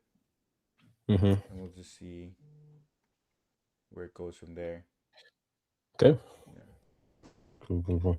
Let me just make sure I have It's kind of cool in this place. All right. Get it. Let me know when you're ready. I'm ready. Can you hear that fan in the background? Or are you good? I don't hear it. It's fine. Cool. Chat, how does he sound? Audio is good? Are you good? Are you good? I got the Rode PodMic USB, so I assume the audio should be good. Okay, audio is perfect. Okay. All right. Am I? So I can't keep your stream on the side. Like, do you have any private notes that I should be not looking at, or can I keep the stream on the side? You probably maybe get off it because chat likes to give hints too. So that's Oh, okay, okay, okay, cool. his audio a bit louder than yours. It's all good. I'd rather hear him. He's the candidate. He's the one to be talking. Or say something, Patrick. Hello? Yeah, hello. Okay, I'll adjust it. All right. Okay, let's start this. Hey everyone. So today we have Patrick here, and we're gonna be going through a coding interview focused on dynamic programming. But yeah, want to introduce yourself, Patrick? Yeah, my name is Patrick. I'm a second-year computer science student over in Dublin. I make YouTube videos about coding, lifestyle, coding interviews, talking about my journey and as to how I've gotten so many internships in my first and second year. So yeah, now I'm here with James. Yes, And he's gonna put me sir. to the test. Let's get it. Everyone go follow P Codes. It's gonna be linked, but we're gonna collab on the video. But what's your favorite language to code in when you do interviews? For me, it's Python. Simplest, Python. fastest to start with. Yeah. So like anybody, for anyone new to your channel, what is your technique or what's the TLDR how to get interviews and stuff and jobs? 'Cause you said you have content on that they can look at your channel for, but what would be the TLDR if they're just tuning in to see this right now? Yeah, I guess what really worked for me in like is getting a lot of projects out there, just getting physical proof of your learning, physical proof of your skills that people can see. And when recruiters can actually see evidence of your skills, they're going to believe you more that you're going to be able to be efficient on the job, rather than somebody that says, I know this language, but they haven't showed me anything. Like, so like I feel like having a lot of projects out there gets you a lot of trust with recruiters. Nice. Sure. So that you think that was your competitive advantage, just actually having projects? Yeah, I had a lot of projects going into applying for jobs, so Nice. that was it. I mean, a lot of people always ask this question where they're like, "What is the best project to work on?" Do you have any advice for them? Best project to work on? Or like, what project should they work on? Because people would like that. Okay, I feel like kind of like look at the role that you want to get into. Like obviously you want to get into software engineer, web development or something like that. Yeah. Okay, go into something web development. And then if you know you want to be web development, create a full stack app. And then depending on where you're depending on where you want to get to, because certain places use certain different like frameworks and tools, but like kind of like look at a general one. Like let's say you know Java Spring Boot, then most backend places will be able to take you if you have a Java Spring Boot project, making an API with that. So like that's how I see it. I see like what role do you want to get into? What are the like common technologies used around that role? Learn those technologies and then make a project to show that you know them technologies. That's the way I approached it. Nice. So with you, did you figure out what companies you want to work for and then kind of work backwards, or you just touched a lot of technologies with all the stuff you did and just I tailored kind of it? just looked at like first for the first application stage, I just looked at like what roles I wanted to get into, which was software engineering on the web development side. Yep. So I learned both front end and back end, so I can appeal to both front end and back end kind of thing. But then going along the recruitment process, I started to learn the specific technologies for companies. I see. Like for instance, for HubSpot, I started to learn like a really in-depth JavaScript and things like that. So then going into the interviews, I know a lot and then be able to show them a lot kind of thing. All right, perfect. Okay, let's get into this question. That's solid advice, honestly. Really good advice, especially you're in your second year. You already know exactly what to do, which is good. I try my best. So we're gonna be working in Python. What we're gonna be designing is what we want to do is be able to count the number of unique tic-tac-toe finishes. Okay. So tic-tac-toe is a 3x3 grid. Essentially, X starts first, and then you alternate between X and O's, and then somebody wins if they get 3 in a row, and that could be like diagonally or vertical or horizontal. Could also be a draw, but we just need to count the number of ways that it could finish the tic-tac-toe. And this is kind of a long question, so try to break it down into its parts. You could even brute force it first and then optimize from there. But like, let's just spend the whole interview working through this question and get something like production ready out. Okay. Okay. Let me just read this for a second, then I'll repeat it to you. That's what finished. Okay, so we're working with a standard 3x3 tic-tac-toe board. 2 players. X goes first, then players alternate turns. Okay. A game ends immediately when one player wins, which is 3 in a row. Could that be like upwards and across? And diagonal. And okay, upwards, cross, and diagonal. Cool. Or okay. The board is full, which would be a draw. Okay. Want to count how many different ways a game can finish. Or ways to find the sequence of moves, not just a final board. Okay. Okay, so from what I understand, we're given a 3x3 board, and obviously player X, we have 2 players, let's say X and Y. Player X goes first. They can either choose. Hold on. Did I forget how tic-tac-toe works? We could play it right here. Come to the drawing. It's kind of I like think you just Where? make a board like this, and then if you go into the drawing, Oh, like X's and O's. X, yeah, like you Oh, could win okay. if somebody gets like that, right? Oh, okay, okay, And then you okay, just okay, kind of okay. alternate. Okay, okay. You remember this This now, drawing or repeated. yeah, we could. Yeah, I remember it now. We just never called it tic-tac-toe. That's why I was Oh, confused. I see. Okay, okay, okay. So let's play it real quick. Like Mhm. I start with X, and then you have to do an O, right? Okay, so we're Just so actually you playing this understand how line. the game is. After on the And O, then then like I can try to here. okay. Yeah, you try After to there. stop me. You know what I mean? Okay. Yeah, okay. I see. And then So it's what would you like do here in mhm, X? Because you go, and I win here. you win, yeah, right? So that's one I finish. capiche. What are the number of ways that we could finish the game? That's one. That's Right one. now, we have one, yeah. Yeah. Okay. Okay, so I see. It's like I see. So every time a user can put down can place anywhere pretty much that's not used, of course. Exactly. Not used and Okay. Okay, let me read into this. Okay, so we start with player X, and player X can place it anywhere. So I guess I'm trying to see how I can build up like decisions, like what decisions I'm making every time we go through this board. It's a it's always 3x3. It doesn't increase, right? Or yeah, three it's by just three. gonna be a 3x3 board. Okay. So I guess every time, let's say we were to traverse this board, I'm thinking every time we traverse this board, there could either be an X or an O. It could either be an X or an O. So I'm starting to think immediately. Obviously, I can start at the first. You seeing the drawing here?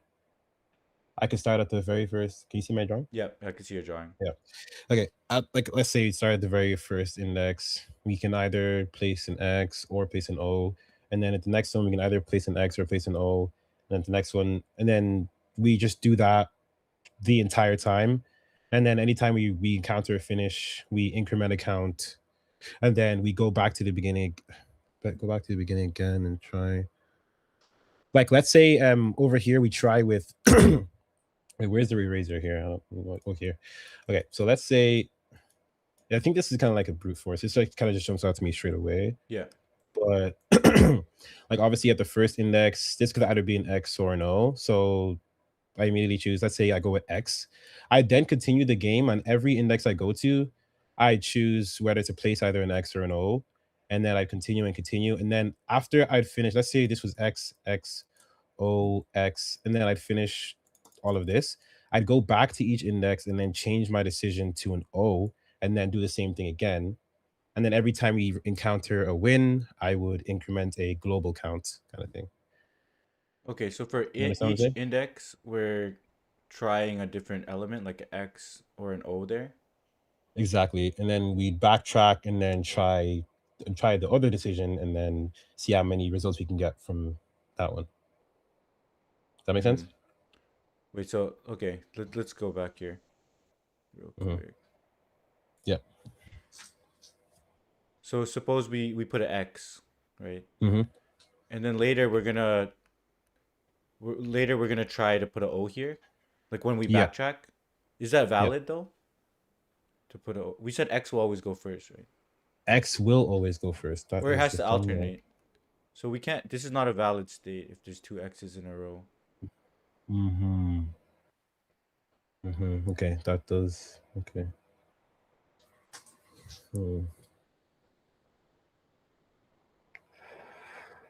Okay. So 2x's. That's not a valid state. So we're gonna go X. We always have to alternate. And okay, obviously we can place anywhere. So, but I'm just thinking I can't just go looping over the whole grid over and over again and choosing a random place to place something. But let's start off with X.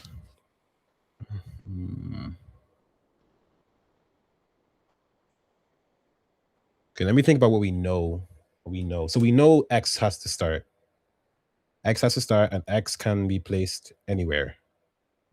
Then we have to alternate. So obviously, throughout our whether it's a recursion or anything, we're going to be keeping track of if it's X's go or if it's O's go. So like P1's go or P2's go. Okay. Yeah. But how? Okay, how do I then? Should I like run this simulation? How would I run this simulation here?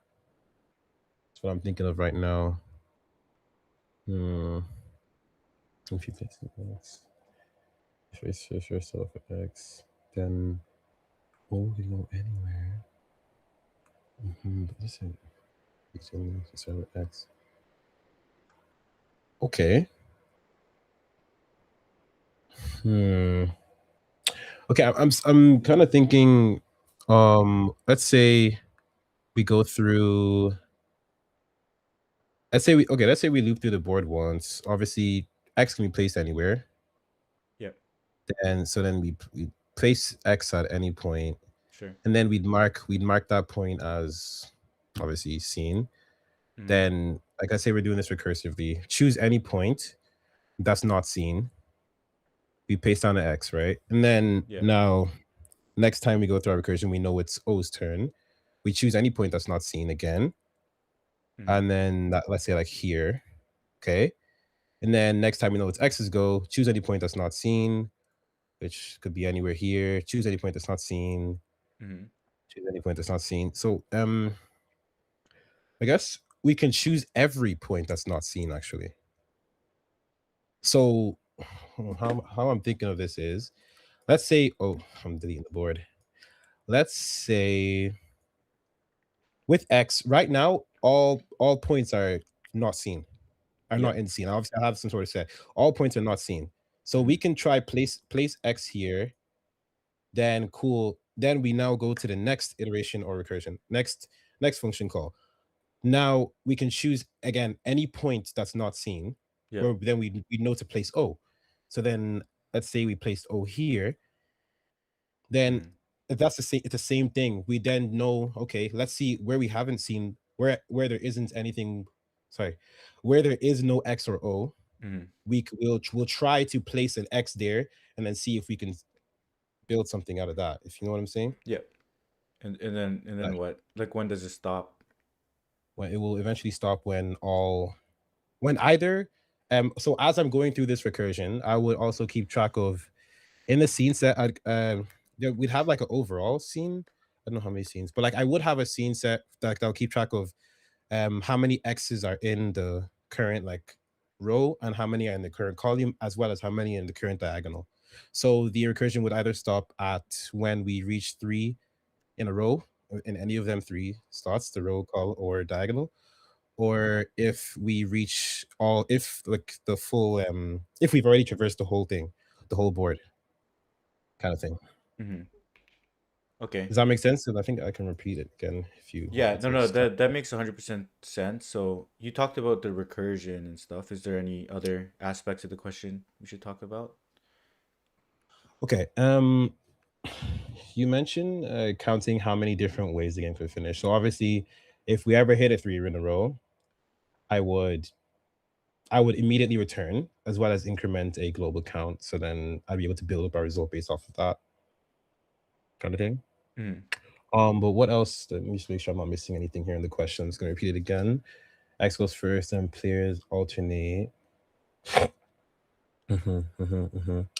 Game ends immediately when 1 tree in a row or the board is full. We count how many different ways a game could finish. A way is this defined as a sequence of moves, not just the final board. Okay, when you say a sequence of moves, so okay, you already showed me before that. Oh, like this is one way. X X X. Oh, like sorry, my writing's pretty bad. But yeah, that's one way. Yeah. Doesn't matter how it is, even if this was like this, like that's still just one way. Yeah. Okay. Okay. Or like we can get to the same state in multiple ways. That makes sense. Like, can you say what you're saying? So what's the number of ways that we can get to X, O, X, this state right here, X, O, X? We can kind of get there in like 2 different ways. Either I start X on this is the first one that I place, and then they put O, and then I put X here, or I start with this X and they put O, and then like there's 2 ways to get to this state. To get to this, these consecutive 3 X's, would you want to count that as? Or are you still looking? That's just one down here. Are you? Oh, I know it's a bit where? slow sometimes. If you scroll down a bit. Oh, it is really slow. Oh, Yeah, it's really slow. I did not even see all of this. Yeah. Sorry. So like, how many ways can we get to this state? Wait, right now I'm seeing 2 X's and an O. Yeah. Okay. Okay. Wait, sorry. What exactly you're asking? Like, how many ways could we get to this state right here? The state where this 1 X here. Yeah. And then I'm gonna hit the right. Yep. This is that state. So I guess this could happen like XOX. Well, this could not be. Well, it could only be X then O then X. So would it not be just be one way? But yeah, Or but then I could know. place it's the first X over on the left corner, and then they go to O, and then I put it on the right, or I could start with the right. Okay. And that's 2 different paths, right? Would that be counted as 2 different? Yeah, that counts as 2 different paths. Okay, so by the way my recursion was designed, that would take account for that as well. Yeah, yours would do it. But yeah, just want to clarify that. Okay, cool. Okay, cool. So I think, would you like me to code out that brute force? So how are we gonna store the state and then like track the turns? There's like multiple ways we can store the state. So yeah, let's talk about that part for a little bit. Storing the state. I guess like an overall scene. Let's say we had like a scene set here for like all columns that have. Or I guess I don't really need a scene set. I could just have the current like a dictionary for columns, which would have column. Let's say like it would map column 0, and then it'd have like let's say a list, and then the first index would be how many X's, and then the second index would be how many O's. I'm thinking of that right now. Then with row, we'd have let's say like row 0, we have 0 X's, 0 O's. And then for the diagonals, I'd have to, there's a positive diagonal and there's a negative diagonal. Okay. And how I'd keep track of the positive diagonal is the one going downwards, right? Or is that negative? Right? Positive diagonal is the one going downwards. Like from like. Yeah, maybe. Like, depends. I'm just gonna assume it is. So the way I'd keep track of this is using, I believe, row minus. So row. I think it's row plus. Okay, so like if I'm in the top left, row plus row would be 0. If I'm in the middle, row plus row would be 2. If I'm on the right, row plus row would be 4. Okay. I think for positive diagonal I can use row plus row. And then with that I can keep track of the wait, not row plus row. Row minus column. That's how I keep track of it actually. Because obviously with 0, 0, row minus column would be 0. And with index 1, 1, row minus column would be 0. And with index 2, 2, row minus column would be 0. So then that let us know that that's how I keep track of all the different things we've seen in the diagonal. Mm. Does that make sense? Yeah. So this would be row minus column. That's row minus column is the key. Then the value would be, again, how many X's, how many O's, kind of thing. And then with the negative diagonal, I'd have, I believe, let's say, I'm trying to visualize this again.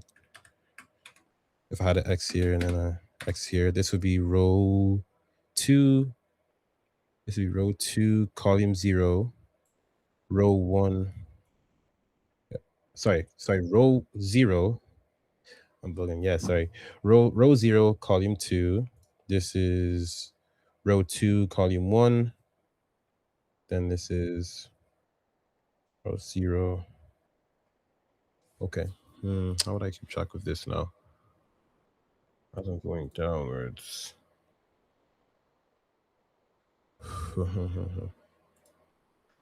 So here, I'm thinking of row plus column.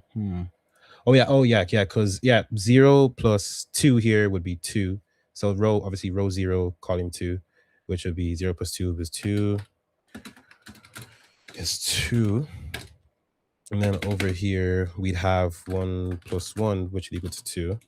Then over here we'd have row 2, column 0. Okay, which is also equal to 2. So then that's how I keep track of the negative diagonal. So I keep row plus column. Nice. And then again the same thing.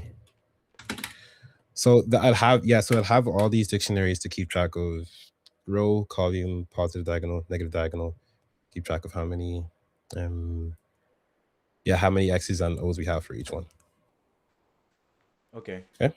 Then sorry. Like we're gonna, for column and row, we're just gonna store. Do we care about like the actual position? As in, like in a column, if it's in column 0, we just care that it's. Do we care where it is in that column, or no? Like, is the first element in that column, the second element, the third? Would that matter at all for the solution? So that, I guess, we do need to keep track of of obviously what specific column you've seen, what specific row you've seen, so that we don't end up visiting that again. So I'm thinking I might need another scene set, and obviously this would just be a set containing tuples of row column that I've been seen. I feel like later on I might realize that I don't need this many dictionaries, but I believe with this I'd be able to safely keep track of all I've seen and the count of the amount of X's and O's for each. Yeah. So Maybe let's think about this for a couple minutes in case there might be like easier ways to model the state. Just because it could get complicated in your recursion. I don't want to debug during the recursion because that'll be tougher. Okay. Or just make sure that you ironed out how you're going to like manage these. Okay, so like I'd say my recursive. I'm trying to think how I'd model the recursive function. Cursive would carry.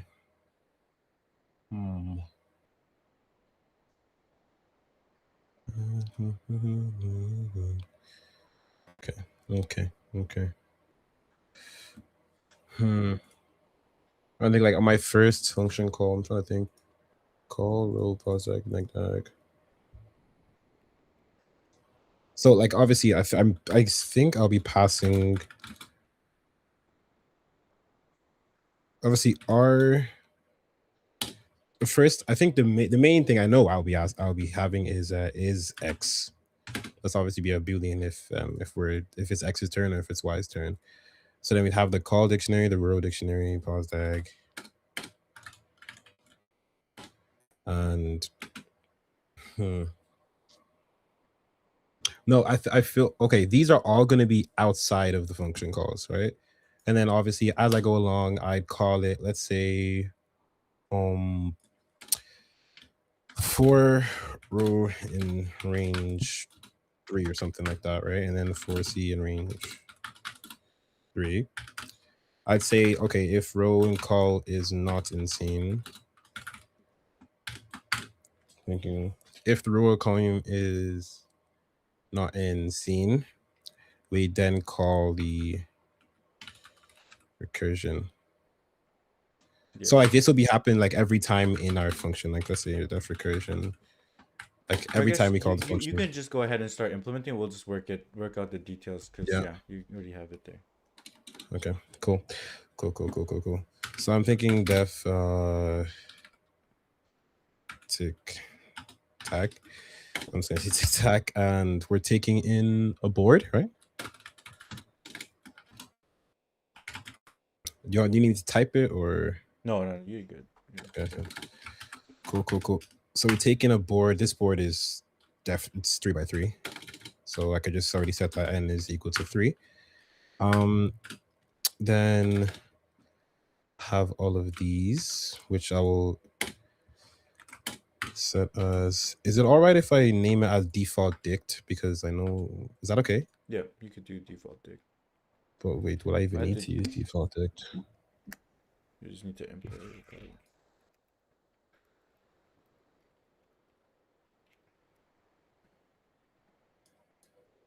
Probably. Actually, I won't be using it. Don't worry about it. It's all good. So call, row, pause dag, neg dag. These will all be dictionaries.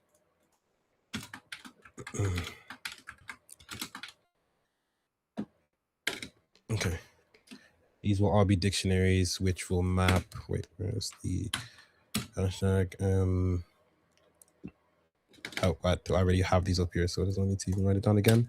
But then, so these will all keep track of all the columns, rows, things like that. And I have to also have the scene set, which will keep track of all the rows, columns that we've seen. Then we have our recursive function, and this recursion will keep track of is X. And obviously this would start off with is X is true.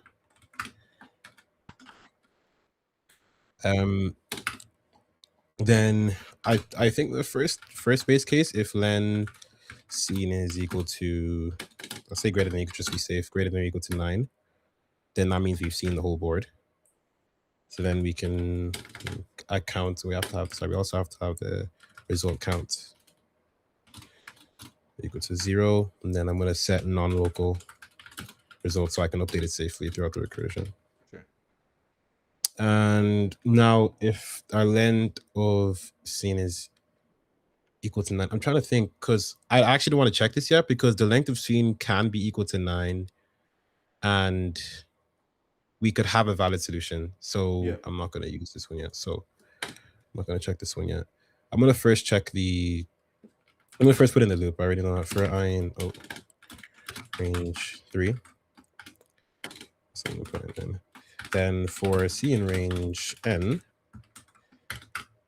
this will loop over every single cell. And we check, okay, if the row column isn't in scene, then, okay, 1 second. If is X, then,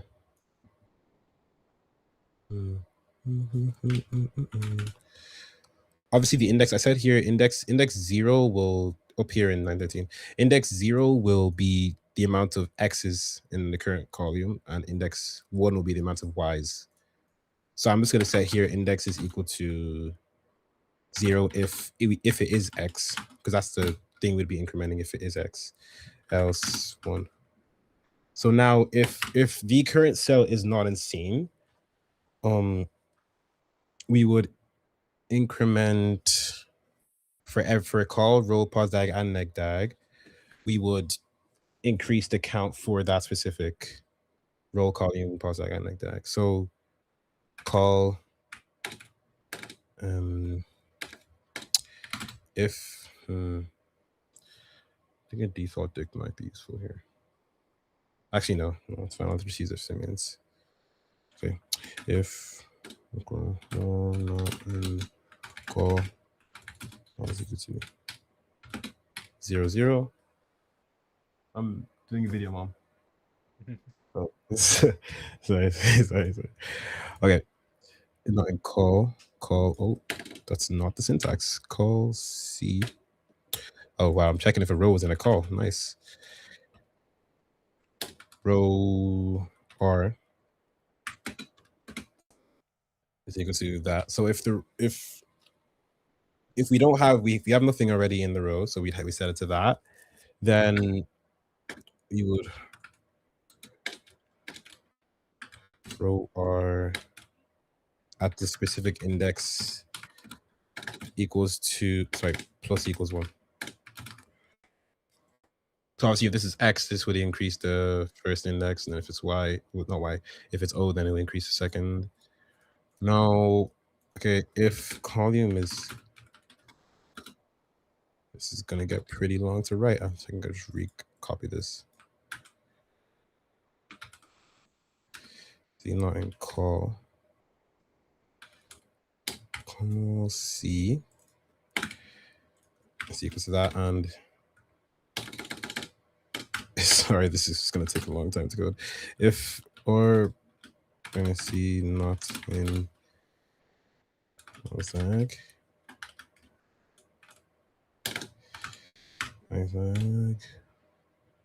or minus C 0, 0. Sorry, my keyboard's not working. Oh. Okay, we're good. All right, then for neg dag, same thing. R plus C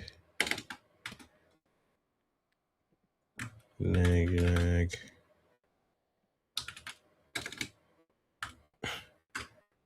Let's see. R plus C is equal to 0. Okay, so this is all right. Then obviously I do the same thing. Call C at that index plus equal to 1. So this is updating the fact that we've seen in X or O. Pause dag index plus equal 1. Add neg dag index plus equal 1. Okay. Could you go now, over this code over here? Just want to make sure I understand you. Okay, so we're first checking the cell. Okay, this current cell hasn't been seen that we're looking at. So now checking, we're adding these in, these like the default values for the dictionary. Because obviously we're modeling them as I seen here. As I said here in line 13 to 16, that you like a call for call, it would map column number to list containing first index being how many X's we've seen so far in that column, and then the next index would be how many O's you've seen in the column. I see. Okay. So then obviously this is like we're choosing this current row column, so then we're updating it. Okay. For that row, we're adding the fact that we've seen one kind of thing like that. Sure. You know what I'm saying? Yeah. Now I feel like before I make this check, before I increase this count, I might check if we already have 3 in that row column, pause dag, or neg dag. Because if we already have 3, I'm trying to think if I should check this before incrementing or after. That's what I'm thinking right now.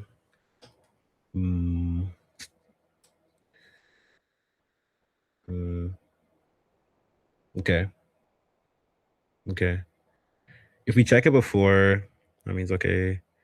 That means you're waiting until we see that specific row column again before we then increment. But what if that was the very last column? What if that was the very last row column? Then we'd never check it. Okay. Okay. I think I check after the incrementation. So like after here, I then said like, oh, if sorry.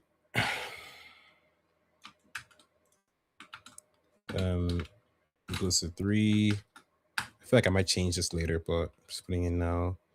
If row for that current row is equal to 3, then our result will be plus equal by 1.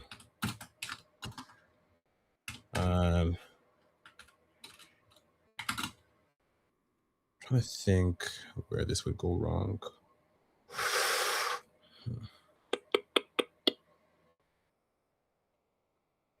After we increment. Okay. That current column. Oh.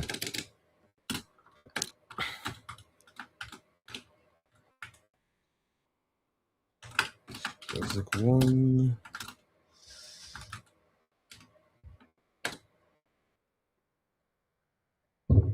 Pause diag. Okay, sorry, I forgot to put in the R minus C here. Oh, sorry. The R plus C here. Okay. So for actually hear your keyboard mashing. Jeez. Mine? Yeah, your keyboard is really loud. I'm just talking in the chat. Let's go. R minus C. And I'm writing some notes too. Cool. No problem. How's that? R minus C. Oh, okay.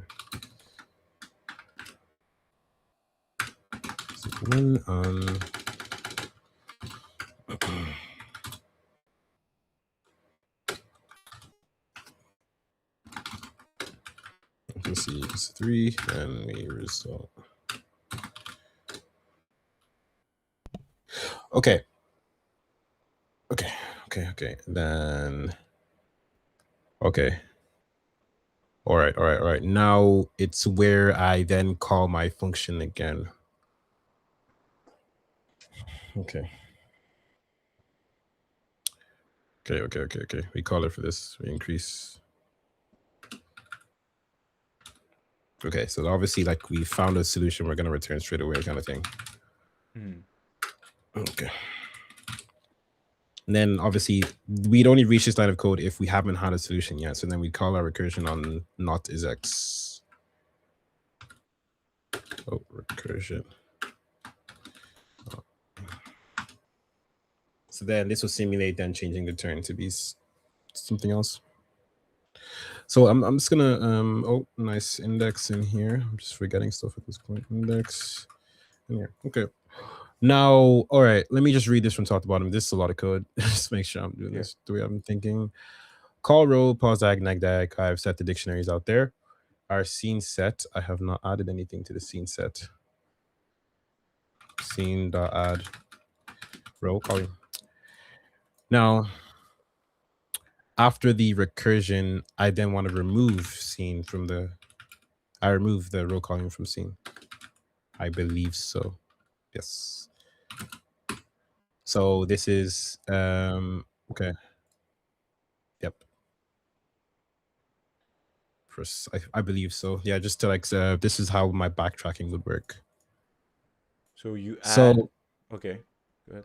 I add the row column. That's me simulating. I've placed down an X. I add the row column. So like, let's say this is X's turn right now. Let's say I place an X at row 0, column 0. I can then I'll add that to the scene set and then continue the recursion with that X there. Or I don't use that X and I continue the recursion without placing any X there. Yeah, that makes sense. Version. No. Oh, so that is. Oh, this is not clicking. Oh, my keyboard keeps bugging. Sorry. This just plugged out. Okay, and we're good.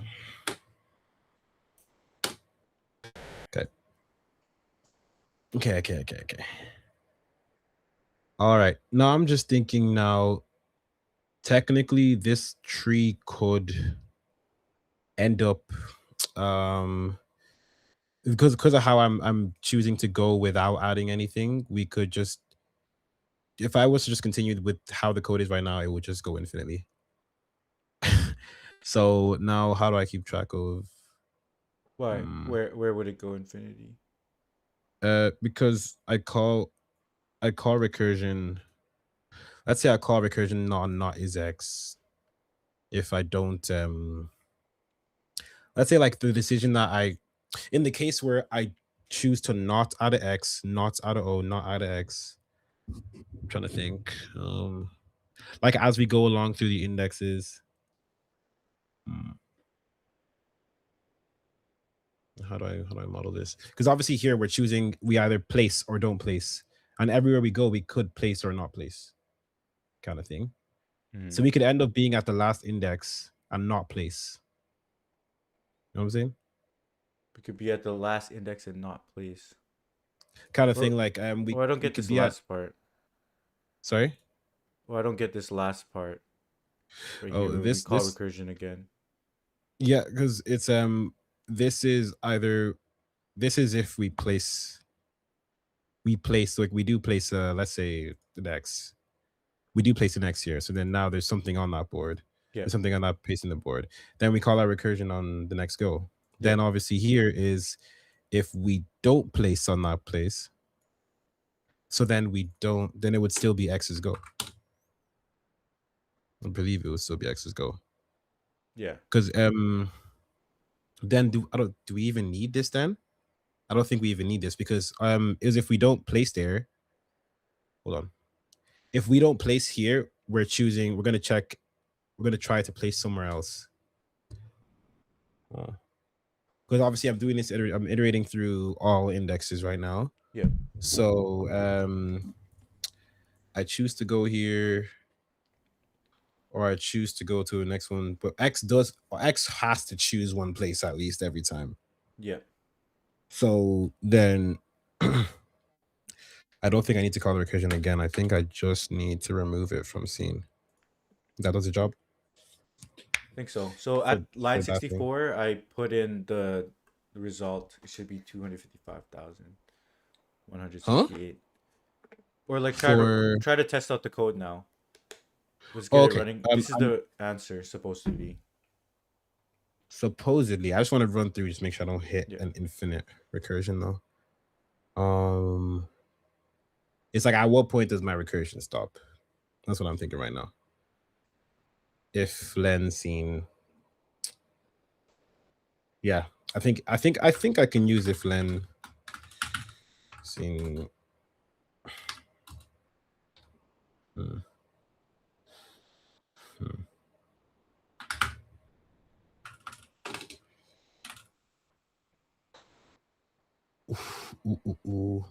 So if we get to the end, we want to return none. Yes, but I don't think this is how I want to do it. Call the function if we get to the or would it just be like after? I think after all the iterations, I just return. I believe so. I think that would actually just do the job. I don't think I need this. Yeah, there's no need for this. I don't think I need this. I'm just gonna run through the code. Just gonna read through the code one more time. Obviously, our recursion starts off with true, as is x is true. Our index would be 0. And then we'd start going, our index being obviously for our dictionaries. Then non-local result, so we can update our result. We loop through every single index, and if a row column has not been seen already, we then set the default. We then set these default values for the dictionaries if they haven't been applied already. And then we would see, let me see if there's any bugs here. Row R equals, okay. If seen on call, C, okay. Okay, cool. Cool. Then obviously then we'd update the fact that we've seen an X. So an X or no. So obviously left and right index counts for left is for how many X's in that current row, and then right is for how many O's. Obviously here we'd increase the amount of rows, amount of X's in this row to be 1. Then for each of these would now be 1 and 0. Each of these, the values would now be 1 and 0, as we now have 1 X in the row column, pos diag, and neg diag. Can't even speak. Yeah. So that's how that would be updated. So I believe that updates it correctly. After we update it, we've placed something here now. We're checking if we have a valid solution. If we do, increment our result and then return straight away. And then yeah, after a return at the very end is pretty much pointless. Don't know why that was even there. And then yeah. Okay. Now, what if we reach a draw? That's what I'm thinking. How am I code of that should count up, yeah. It should. Good question. Yeah, it should count as a result if it hits a draw. That counts. Yeah, like we're looking for a number of finishes, so it includes wins and draws. No, number of wins. Yeah, like how many ways the game could finish. So it could finish at a draw. Okay, different ways the game could finish. Okay, fair enough. So now how would I know if there's a draw? I'd check if length of scene is... If the length of scene is 9, then it's obviously a draw. But where do I make this check is the question. I think I can make it at the beginning.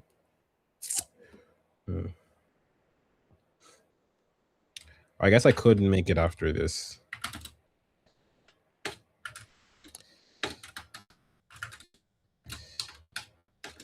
Equals to 9. Then we return. We return and obviously increase our count as well. I think this can work. Yeah, so this simulates our draw. I'd test it. Let's run. Given the fact you've showed me the answer is 255,000, I doubt I'd be able to dry run it. Oh no, let's not dry run it. Let's just how would you test it if we can't dry run it? Yes, it's a massive result. Lots of different paths. Okay. Wait, I don't know why I'm taking in board as input, because board. Will there be any input? Because you said the board is 3x3. Yeah, there doesn't have to be. It all depends. Okay, then there doesn't really have to be an input. So I don't know why I had board in there. All right. I guess I could print out tick tack and see exactly how this works. I'm gonna hit run here. Wait, this drawing mode is okay. Where are we at? Oh, this is supposed to be neg diag. Nice work. All right. Let's run this again. Oh, I did not return a result. Nice. All right. So I have to call the function, and after the recursion is done, return result.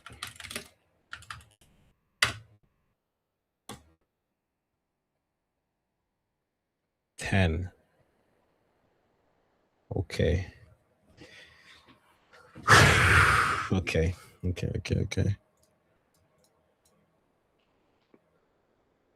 Let me see what's going on here.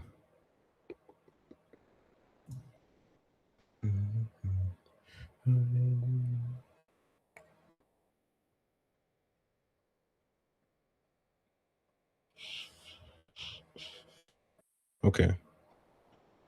Let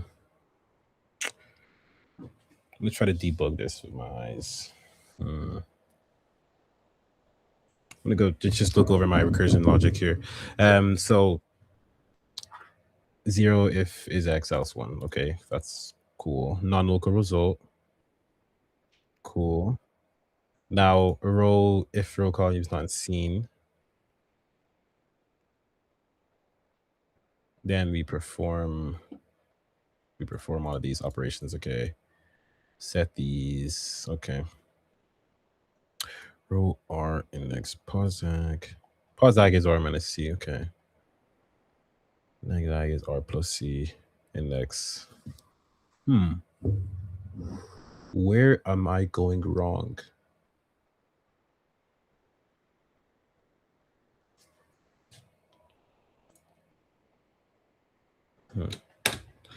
Okay. Recursion not is X. They remove it from scene. Go again and again and again. I'm gonna go to the drawing board and see how maybe if I can try to model this. Delete everything that's been made so far. Just head over to the drawing board so you can see what I'm doing. All right. Oh no, wrong one. Okay.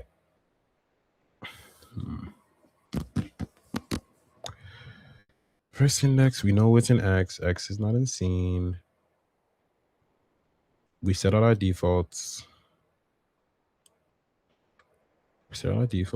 Then row or index plus equal 1.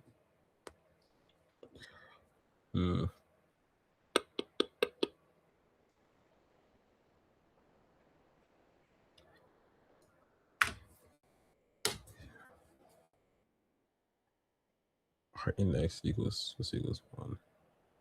I'll see index plus equals 1. That's increasing the amount we have for that one.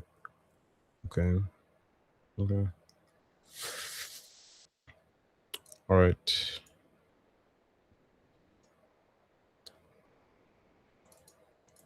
I feel like this return logic here could be an issue. The checking if we have 3. Because obviously I'm checking it after I increment.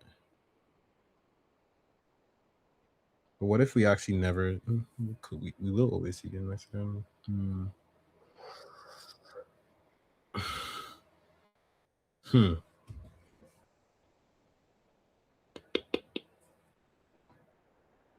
And C equals 9. Result plus equal 1.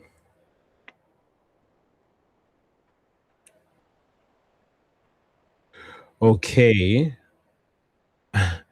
I'm increasing the amount. So obviously I need to reset.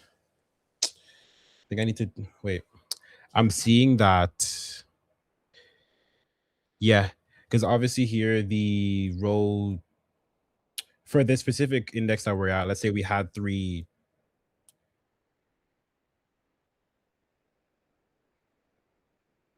Yeah, I think that's the bad.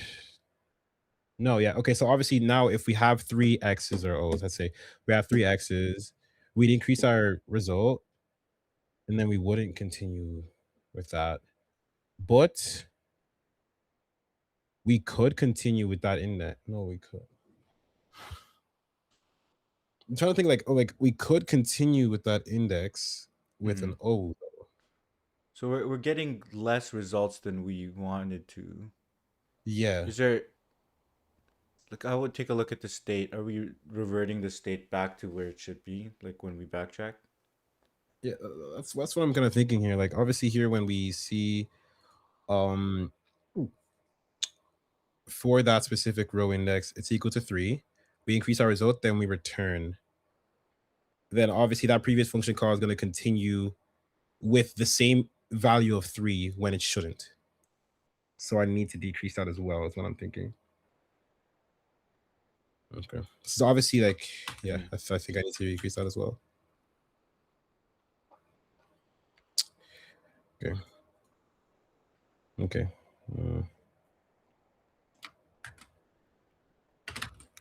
I think I need to.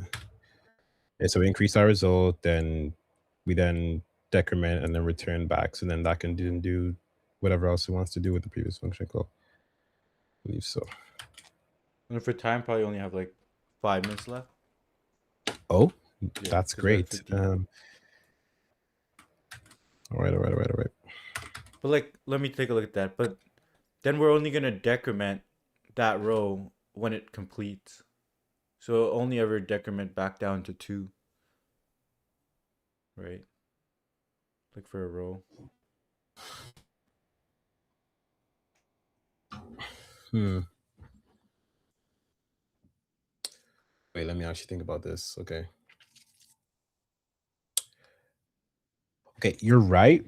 But I'm now thinking if I decrement before adding to scene after. I feel like I should be adding to scene like up here or something. It doesn't really matter. That's it. So what does adding to scene actually mean? Like we're making that choice, right? Yeah, it just means like yeah, we're making that choice. We're choosing to place down the X row. And then what does remove do? Like we're taking back that choice? Yeah, we're taking back the choice. So Okay. obviously taking back the choice, I believe, is when I should be decrementing. But So what did this do? Did this also counts as making a choice or no? this is also making the choice. This is making the choice, and scene.add is also making the choice. After we call the recursion making the choice, we then remove it from the scene to take back our choice. Mhm. So at the point of taking back our choice, Yeah. Like when we take back our choice, what do we need to also take back? the amount of X's or O's that are in that specific. Like obviously, I think here we'd have to have some decrementation.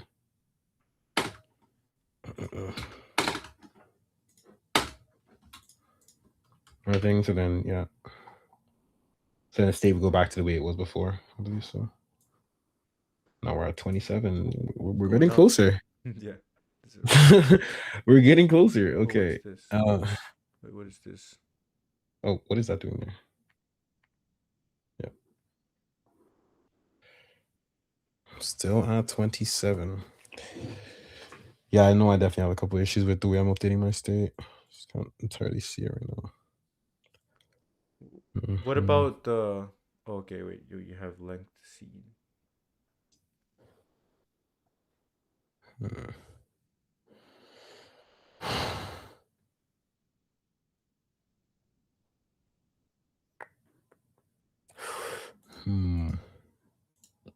See now remove RC. I just know it's just one thing I'm missing, and it's just blanking off in my head.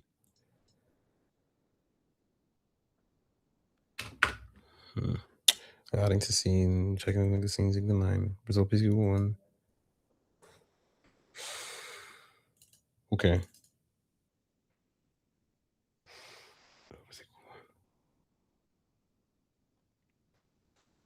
So that seems design. We have a full board. A full board with that solution. We return. We call the recursion. If we don't have a full board, then we call the recursion.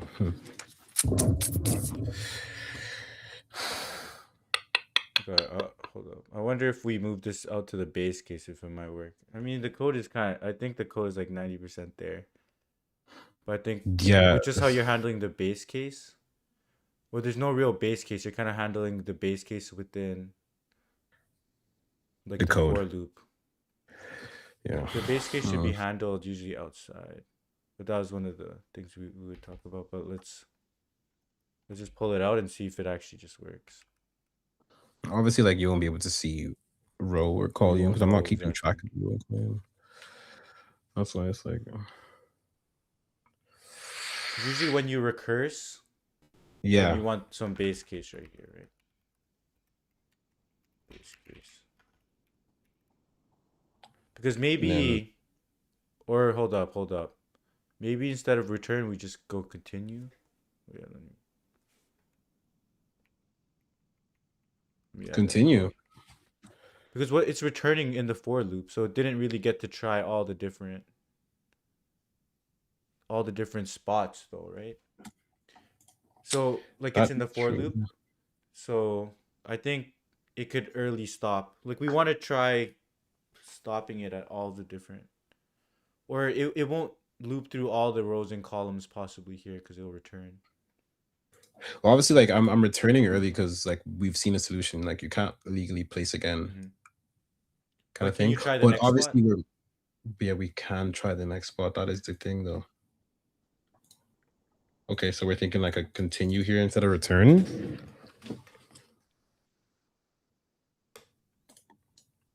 Is that what you're implying, Anna? I think yeah, we probably don't want to return, but we don't also want to like recurse again. But we also want to like take back that state. So it gets a little Yeah, it's a lot of different stuff we want to do.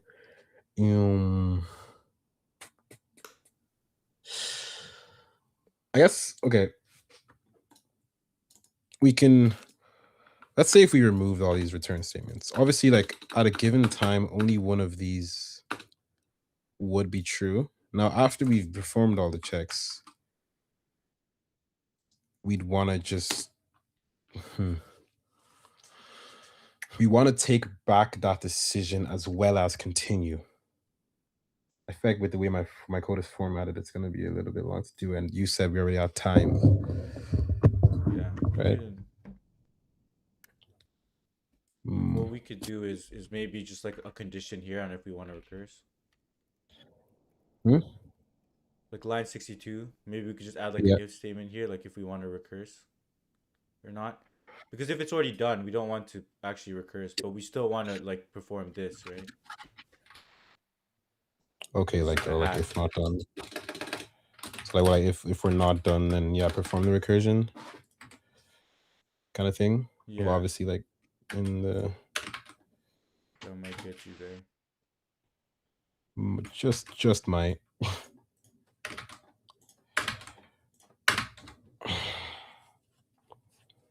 Kind of thing. Maybe let me think. Like down here. I feel like it's gonna get closer. I mean, it's way higher. Ooh. It might count, double count, like if.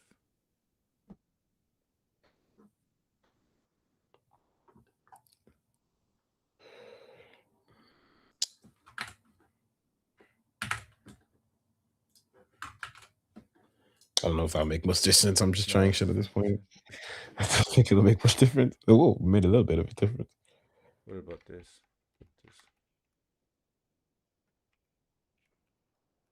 No, the code is very similar to what would work. No, Yeah, so yeah, it's getting close. Let's see. It's getting really close right now.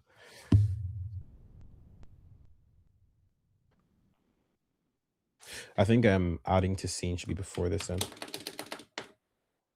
Maybe. Same time I'm doing all these checks.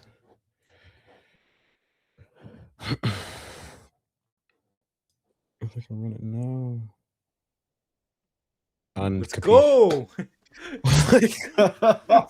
Woohoo! Clutch. Right before the hour. We're there. All right, so how would you optimize it? Optimization. Not optimize, like how would you clean this up? Okay, let me look through right now. Because our time complexity is through the roof at the moment. So recursion, okay. I feel like the dictionaries we have are needed. I feel like the dictionaries are definitely needed. I'm thinking of space right now. Like the dictionaries are needed because we do need to know how many X's or O's do we have for every given place, every given direction. So I think those are needed. Now, in terms of the complexity, like actually, like, do we need to go over every row and column? That's what I'm thinking right now. But I feel like we do because at any given time we could place anywhere. Usually with these kind of questions, there's some tabulation way that just that minimizes the amount of minimize the amount of function calls you have to make. Or I'm just thinking if there's any way I can memorize this. At what point would we reach the same state? That's what I'm trying to think. Was the point where I reach the same state.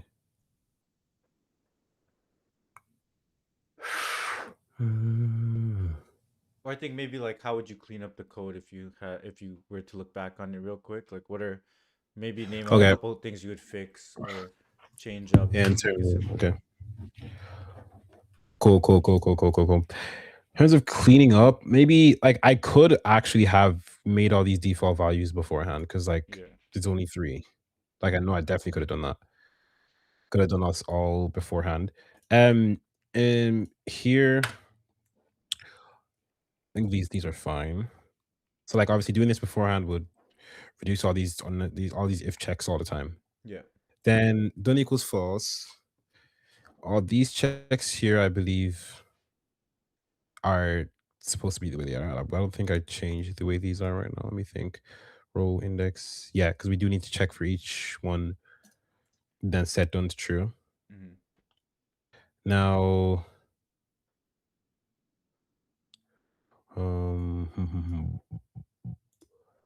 I mean, we could make this a bit different, but I think it would just look kind of ugly. Like, obviously, we could use like some.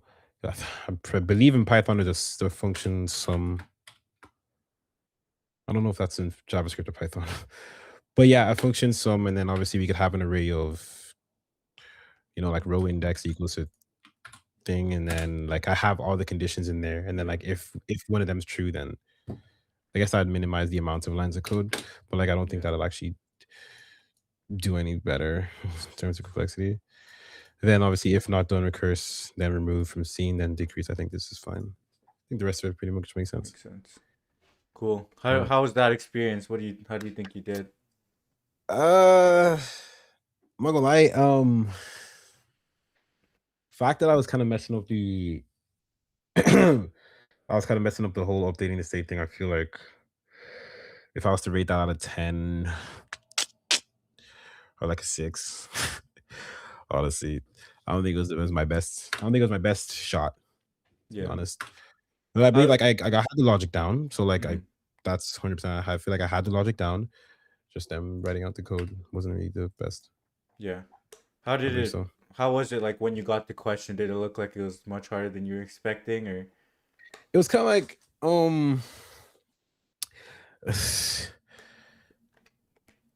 not really. Like kind of, yeah, like a little bit, yeah. But I didn't think, oh, this is like an enormously hard question. okay. And you like I felt like it was a question that I would be able to get the logic down. I'm saying, but might have some issues with the code. Yeah. That's how I saw it. So yeah. Yeah. Mhm. All right. Let's look through my notes. I think yeah, it was good like you thought about the traversal up Mhm. front. So you're thinking how am I going to traverse to an end state? And then we had to just clarify what it means to get to end state, which is like the path that you take and not just like the final end state. I think that part was good that we're able to talk through the traversal. But I think the part Mhm. that I had to mention was like how we're gonna store the state and how we're gonna track turns or like prompt that discussion. Because the important part of this question is how are we gonna model the state? So we could actually model the state here in multiple different ways. You can just have like a 1D array. You could actually have it a 2D array. You could even have it like a bit mask, but yours is kind of like with a bunch of dictionaries, which was interesting. It ended up working. But Mhm. yeah, I would say like there's multiple ways to do it and this one works, but it might be hard to like convert this to a DP with the way that you modeled the state because the optimal solution is like caching the state and like how many ways that you can get to an end state from a very like from a specific state. Yeah, and So I know like given the way I modeled the state, like there wouldn't be a way I can really yeah, memorize this. let's see. You mentioned backtracking. Yeah, your initial approach with backtracking, but then you went back on it after a bit. I think with a lot of things, you explored it and then you went back on it eventually, which was good because like you're able to like figure things out, and you're figuring a lot of things out on the fly. Mhm.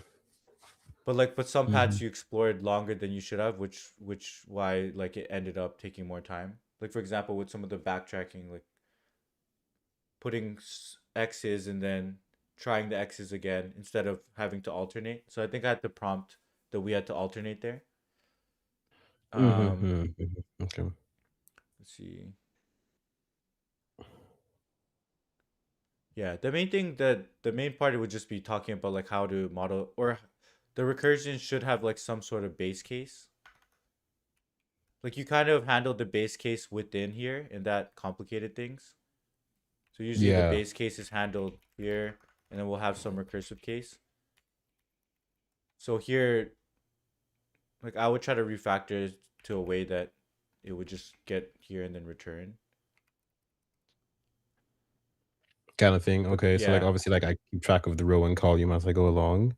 yeah. And then Okay. yeah, like figure out some base case and a recursive case to clean up this for loop. And then yeah, I think the main thing that you're missing was just like reverting the state.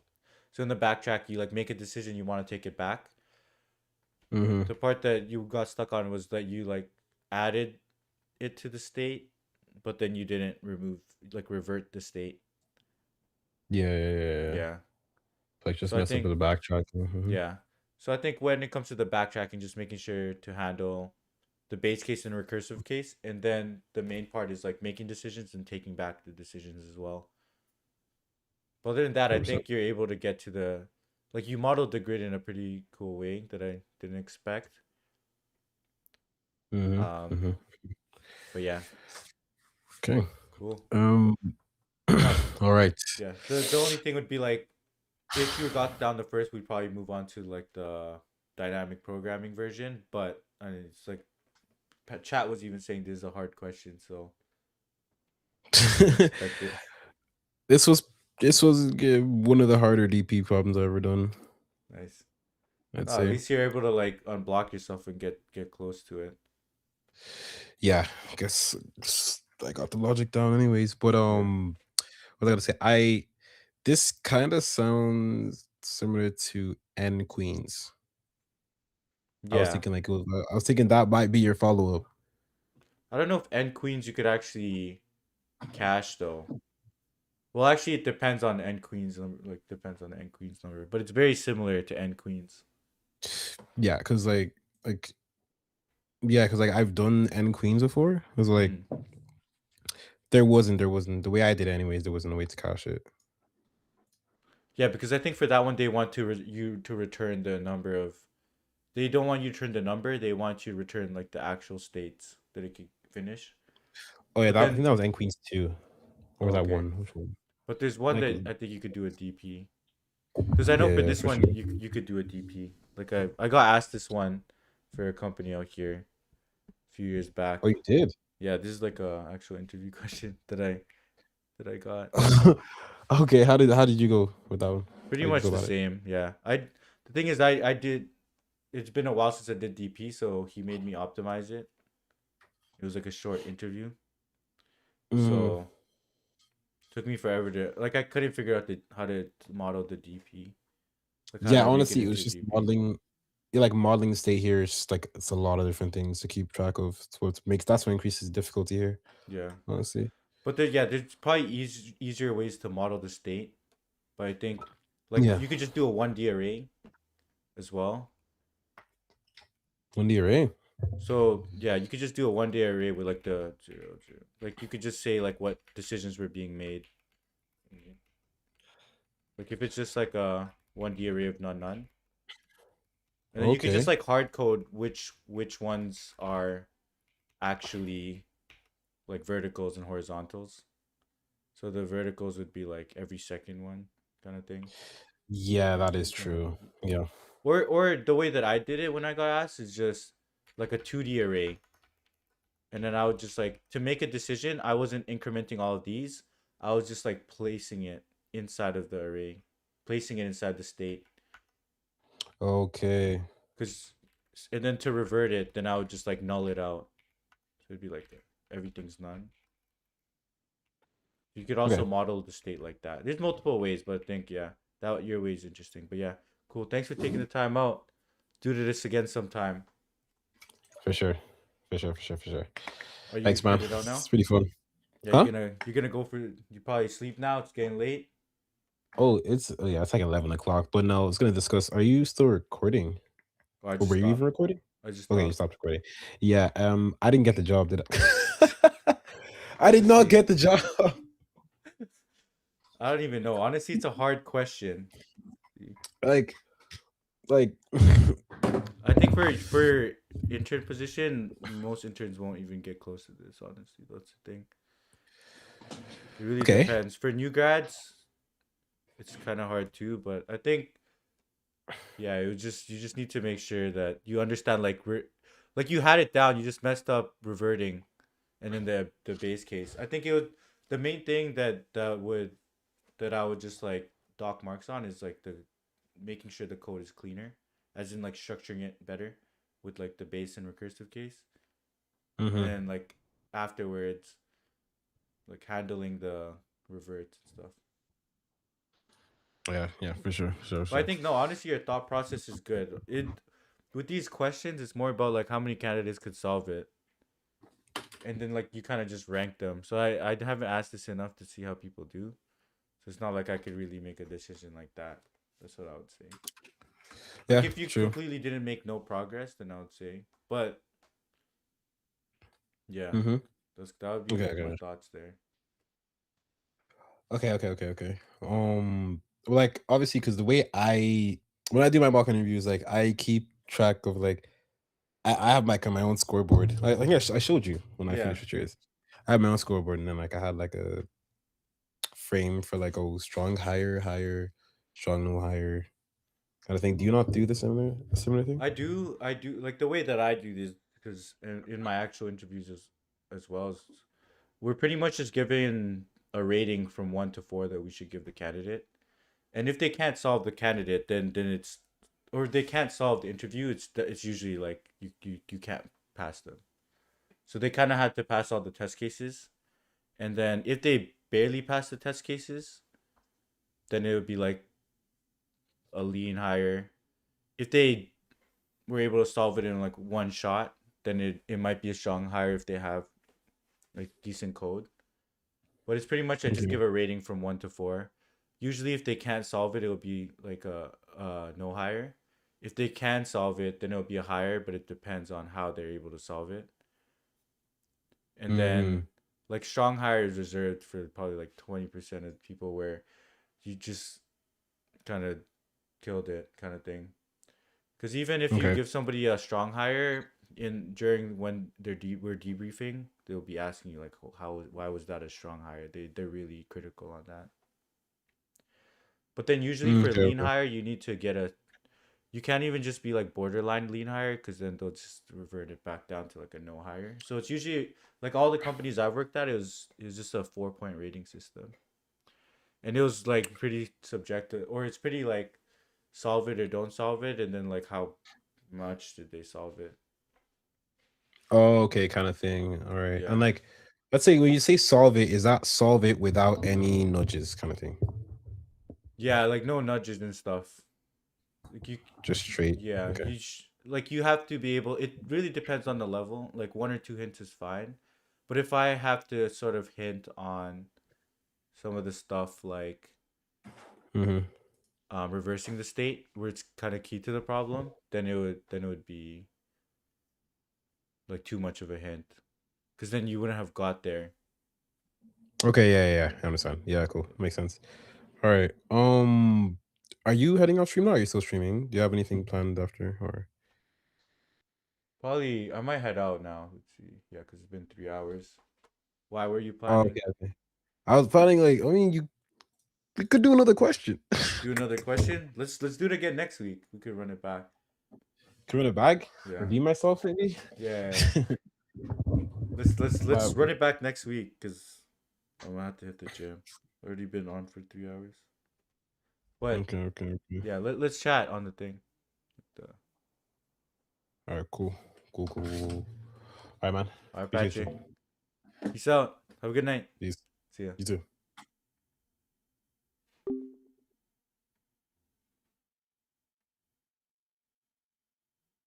all of that for pulling that data. Pulling what data from ChatGPT? And that was fun. That was a lot of, yo, we went crazy.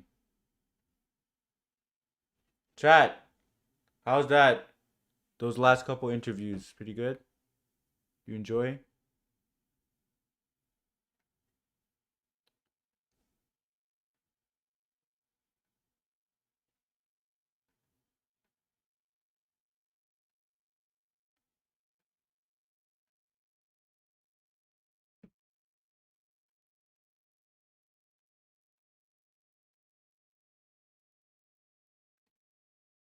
Interesting problem? Yeah, honestly.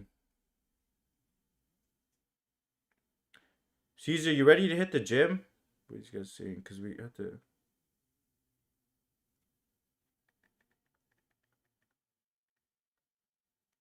Why'd they make you implement a heap?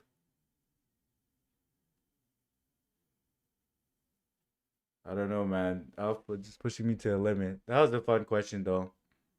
Have to break it down.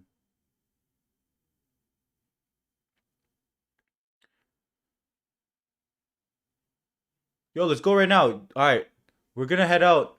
I gotta head out. I want to go eat.